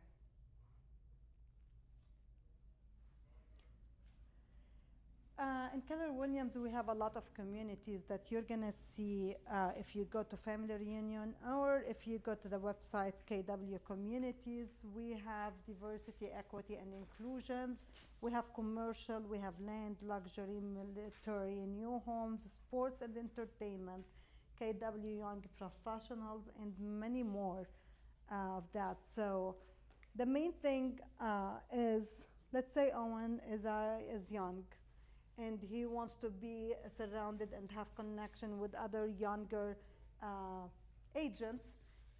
KW Young Professionals does that for him. So he will be in a circle in a community where they chat, when they send referrals to each other, and that sometimes have a subscription fee.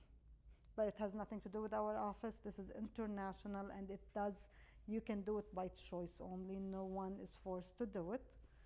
But we have those options to be part of communities. Let's say if you want to be only for lands, KW Land present that, and you go into information, how to get sellers, buyers, things like that.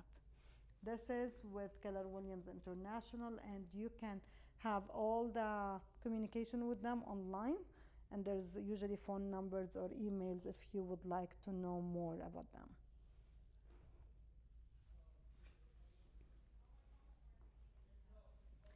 This is the fun part, guys. Your career vision, your future. Today is July 7, 2025. Oh, 1 year from 2026, sorry.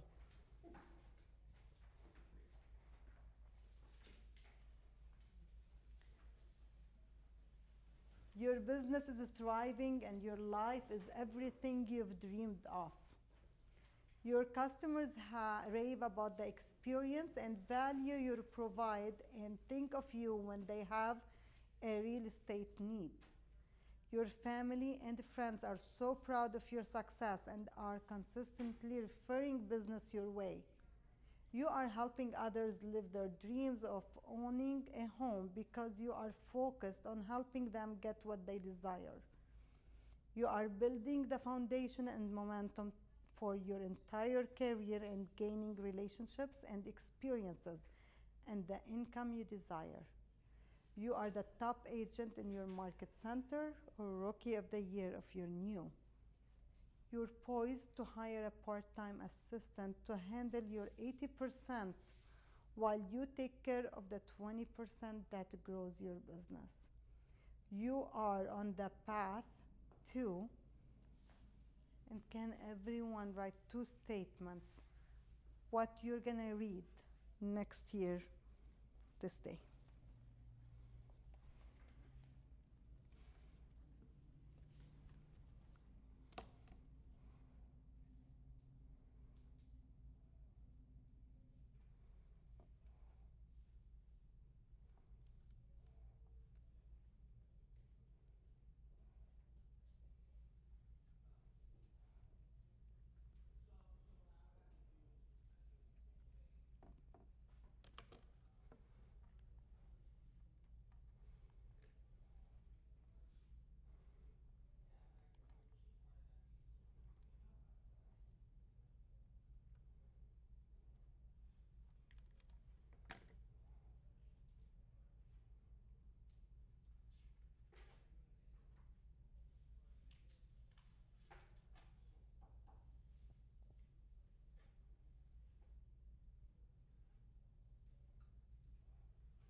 your big life on the next page.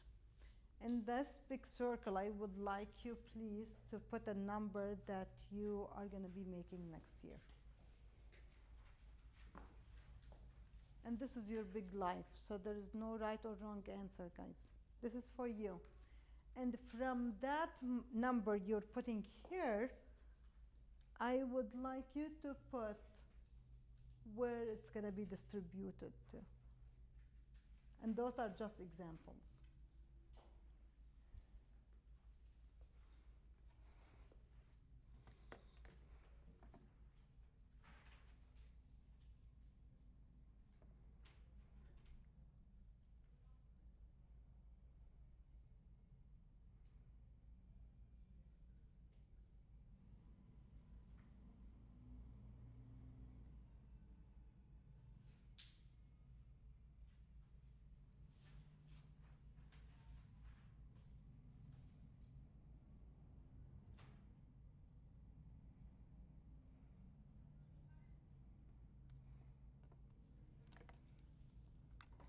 If you have any questions, let me know.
From the numbers you put in the smaller circles around, can you write down who's going to be affected by them?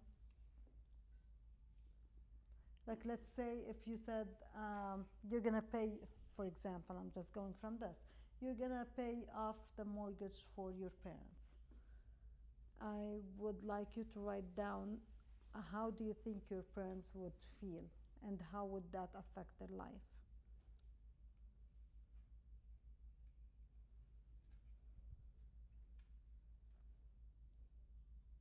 In other words, I would like you to imagine how amazing it is to help someone or do something.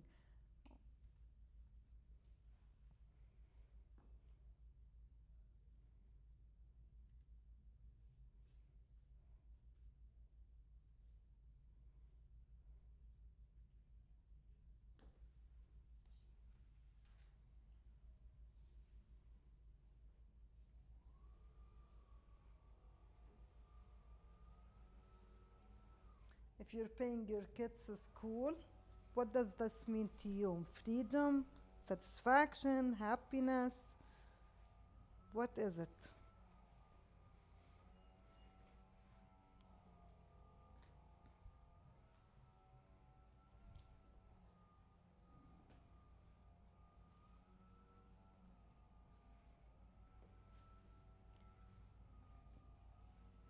And if you answered all those questions, look again at the number you wrote down. Is it doable?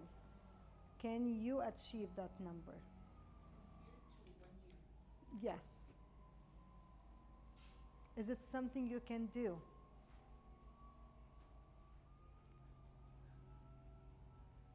And if it is, I would like you to write the important steps needed for it to happen.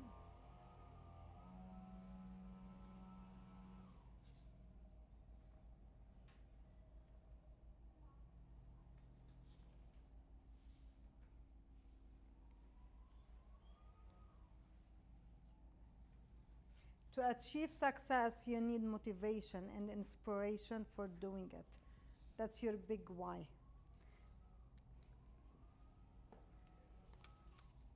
Does everyone here know what their big why is?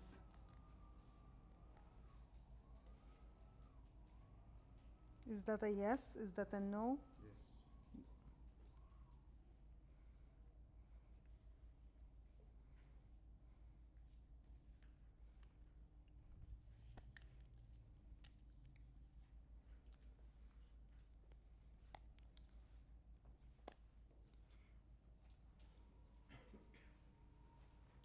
This is the fun part, guys.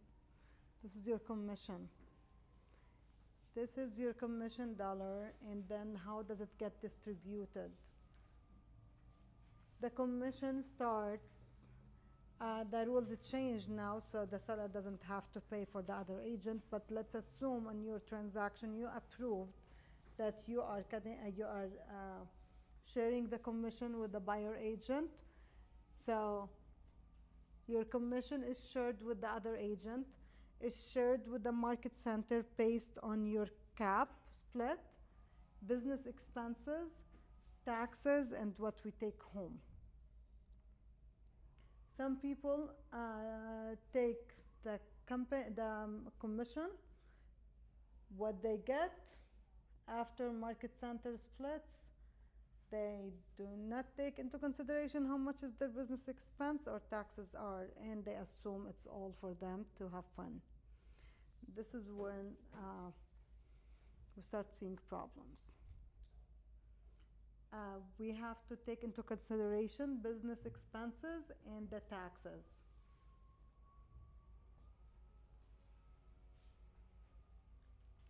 So if we are making $100,000 a year, company dollar and royalty is $30,000, and it's in our office, it's $23,000. Our cap is $18,990, and $3,000 goes to the international. Everyone knows that, correct? Okay. So for easy math, we're gonna follow the 30, but it is 23,000 in this office. We're gonna assume that business expenses are 50,000. So in order to make a goal, and that's the number you wrote in the middle circle in the previous page. Let's say you wrote 100,000. In order to net 100,000, you need to make 180 in gross commission. Is that clear? Because we took into consideration the 100,000 you're gonna take home, plus the 30,000, that's the split for international and for royalty and the market center. We took 50,000, so 30,000 plus 50,000 plus 100 equal 180,000. 180,000, we're gonna consider that the average commission is 9,000. That means we need to close 20 transactions in order to net 100,000. Is this clear? Okay, because we're gonna do this exercise. If you don't get it, we're gonna get help. So the number you put in your circle, can you copy that into A?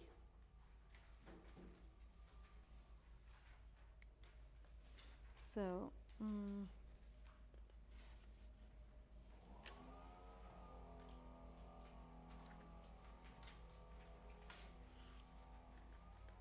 okay, that's okay, then you write next to it. Okay.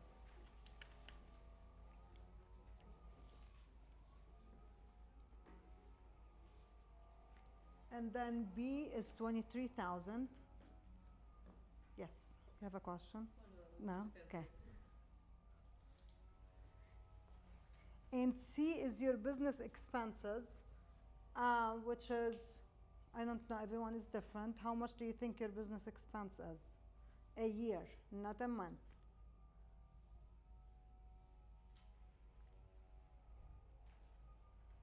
Is there like a good percentage to think about? It should be 30%. So I'm gonna say, just because it's for new agents, it's not as high. So I would say just put 10,000 for now, just for the example. And then when we figure out how much your expenses, we can change it. Like expenses, 10,000 you said? Yes, for newer agents, it is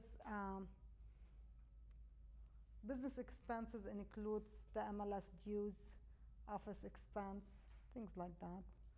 So 10, 15,000, whatever you think your expenses are. So A plus B plus C is going to be equal D. Can you add them up and put the total at D? For the B is what, I'm sorry? B is 23,000. 23? Uh-huh. That's you said B or D? B. B is 23,000. So here is 23,000. And to get the GCI, I would like you to add A, B, and C and put the total where D is.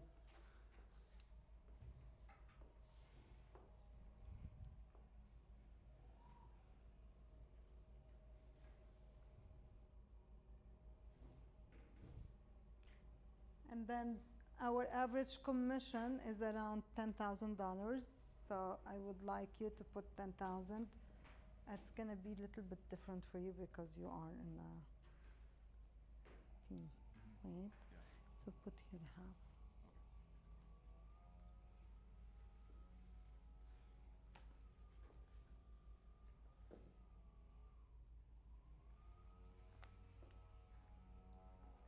Did we get the numbers?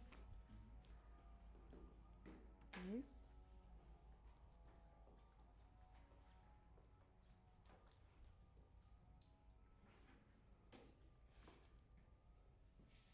So divide this by this so you know how many transactions you need to do. So for letter F, to have the number of transaction, we need to divide number D by E. So if we have here 500,000 divided by 10,000, that's 50.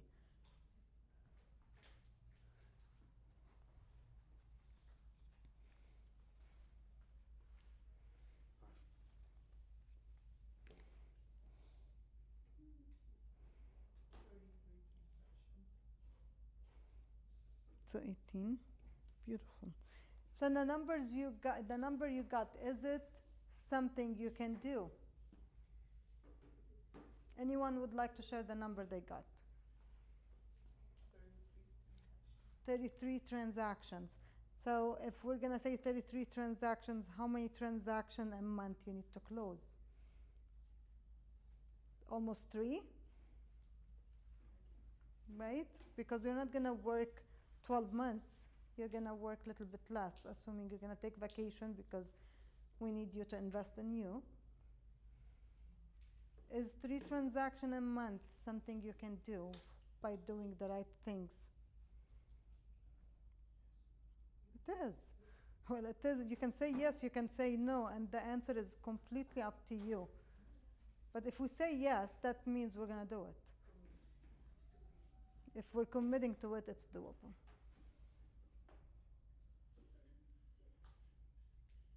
Anyone got a number that they cannot do and they think we need to adjust the number?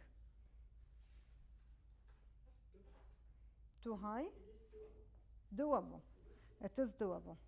If it is to be, it's up to me, right? So we're the only one who makes decision. What does this exercise tell us, guys?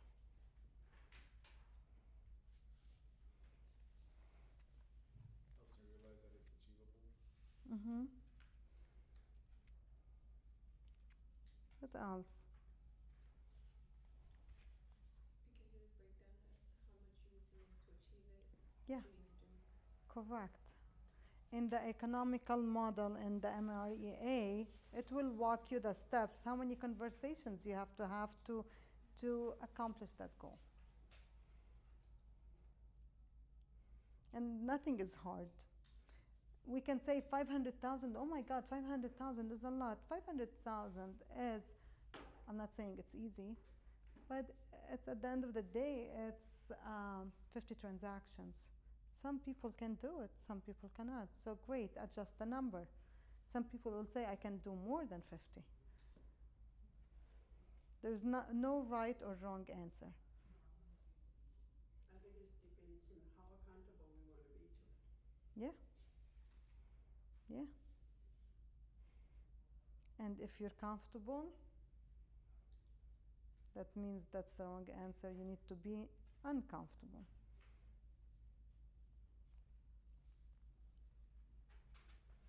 We have a daily success system in here, and that's the 2 hours that I'm going to assume that you're going to do into lead generation by choosing another person to hold you accountable.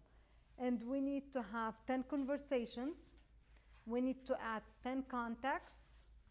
We need to write 10 handwritten notes and do social media engagements. This is on a daily thing, guys. Can you do that? Can you call 10 people today? How many phone numbers do you have on your phones? Do not add that. Do not consider other agents. How many people do you know? 100? How many people know you're an agent? How many people haven't heard of you?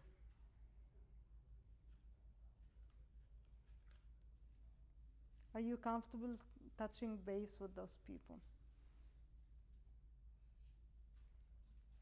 I actually start calling last week. I called all my family to let them know I'm moving to Keller Williams. Nice. I'm here for you. Amazing. And my close friends. So That's good. Yeah. That's great. Who is the easiest people to touch base with? Fear of, yeah. Who are the most people we don't talk to? Sphere of influence too. You know why? Because we're embarrassed. What if they think I'm calling them to sell them a home? You are calling them to sell them a home. You are. That's your business. That's your business. Do not be undercover agent. Make sure your family knows, your neighbor knows. Make sure your friends know. Make sure when you go into into a party or a gathering or a picnic or anything, to church, make sure they know that you are an agent. You are not forcing people to use you. I'm not saying harass them. Just saying do not be undercover. People move every 7 to 10 years, and this is your sphere that they are moving. Who do you know from your sphere who's been in the same house for like 5, 6, 7, 8, 9, 10 years? We all know somebody. How many times when people know that you are an agent, they say, what's happening with the market? Is it going to crash? Is it going to go up? Is it buyer market? Is it seller market? People want to know. And what's the right answer when they ask you, is it a good time to buy a home? Always a good time. Whenever you're ready to buy a home, that's the right time to buy a home. I tell them it depends on what your goals are. Yeah. It doesn't matter, because people say, well, it's the market is so hard, the prices are so high, and well, let's sit down and find out how we can get it. Yeah. Yeah. What's your motivations? What's your goal? What's your expectations? Why you're buying a home? Does anyone knows the Ford method conversation? Ford method conversation is when we go to a party and I saw Henry. And I don't go to Henry and say, hey, I'm in real estate, are you buying or selling? This is not what we're doing. We start with a family. How's the family, Henry? Great. How's your wife? Are you married? No. Okay. How's your girlfriend? She's good. Good. What's going on? Any plans? Any changes in your jobs? Yeah, I just moved to Lancaster. Oh, wow. Congratulations. What way made you move? Life. Life. Okay. Did you take a new job? No, I got engaged, so. Oh, congratulations. Congratulations. Henry, I don't know if you heard, I changed jobs too. I changed companies actually. I started doing real estate and I started with Keller Williams. Have you heard of Keller Williams? Yeah, I've heard of Keller Williams. Yes. What do you think? I mean, What did you hear? that it's a real estate company. Yeah. So It's really good actually. We are excited to be here, new things happening. I'm sure you heard about everything going when the real estate offices. yeah. So basically, it's a conversation. He asked me something. Usually, when you tell somebody I moved to Keller Williams, what do they say? Are you happy? You like it? You don't like it? What do you think of the market? The conversation starts like that. Just make sure that you always, always, always listen to the other person. So if someone says, I moved to Lancaster because my wife passed away, do not jump that and say, I am in Keller Williams. You have to stop, take a step back. If they say, my kids are in, there's always a connection and a good time to bring out what you're doing. And it is in your book.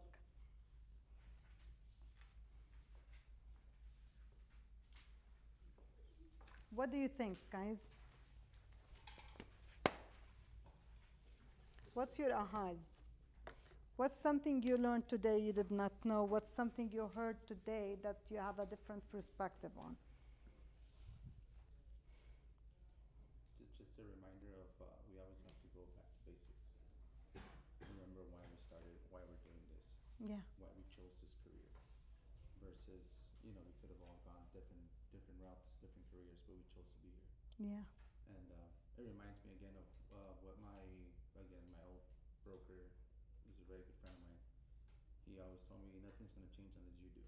Yeah. He's like, you can be in the best company, the best office, you can have the best training, the best mentors, but if you don't decide to change and take action, then nothing's going to change. Yeah. So if change starts within. So, correct. Yeah, so in other words, show up. Show up. I love that. Thank you for sharing that. Yes, nothing gonna change unless we do. Start by us showing up. What else, guys? Anyone else?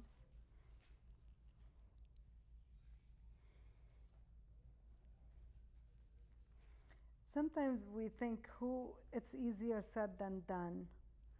And I like to share this story because it happened. I took Bolt in 2010 and I didn't have any clients or anything. So I took Bolt. I was a newer agent, and anyone knows what Bolt is. It's another class. It's intensive, and it's coming actually to the market center next month. And then my coach said, you need to call everyone on your phone. And I'm like, well, I'm gonna tell people. I'm gonna call people and say, hey, my name is Eman. I joined Keller Williams. Like I feel, it doesn't just fly. Like I feel awkward. And he's like, just do it. He gave me the script, and he's like, call people. The second call I made, I said, hey, she was my friend. Her mom was my neighbor, and I've known her. Like, we're not close, but I know her.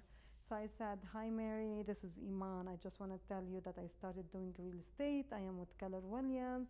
The reason I'm calling you, I want to see if you know of anyone who is thinking about buying or selling their home. And I'm saying that with zero expectation to get anything back. And she said, oh my God, it's funny you called. I am looking for investment homes. And I said, oh, are you serious? When are you looking? And she's like, we just started looking online, and she just went through this. And I'm like, okay, can I help you? And she's like, absolutely. So I started helping them, and they ended up buying 5 homes from me in that year. I capped the first year. 5 homes in Valencia. I sold them just because of that phone call. And when I was doing that phone call, I kept telling myself, this is so stupid. This is so stupid. I'm going to call somebody I know to tell them I'm in real estate. I made so much money from that person. And that broke my limited beliefs. Like, do not assume that no one wants to buy or sell homes. Do not assume that you know everything. Trust the process. Do the phone call. Use the script. They work. Do not reinvent the wheel. Somebody spent time to invent it. Just follow the practice and adjust based on your personalities. What works for me might not work for you. Adjust it. Just do not think it's not going to work. If it works for me, it's going to work for you. There's so many other agents who did the same thing in here. I hope that was helpful. I hope that we see you tomorrow. And I hope you drink more coffee. Okay. Let's have a good day, guys.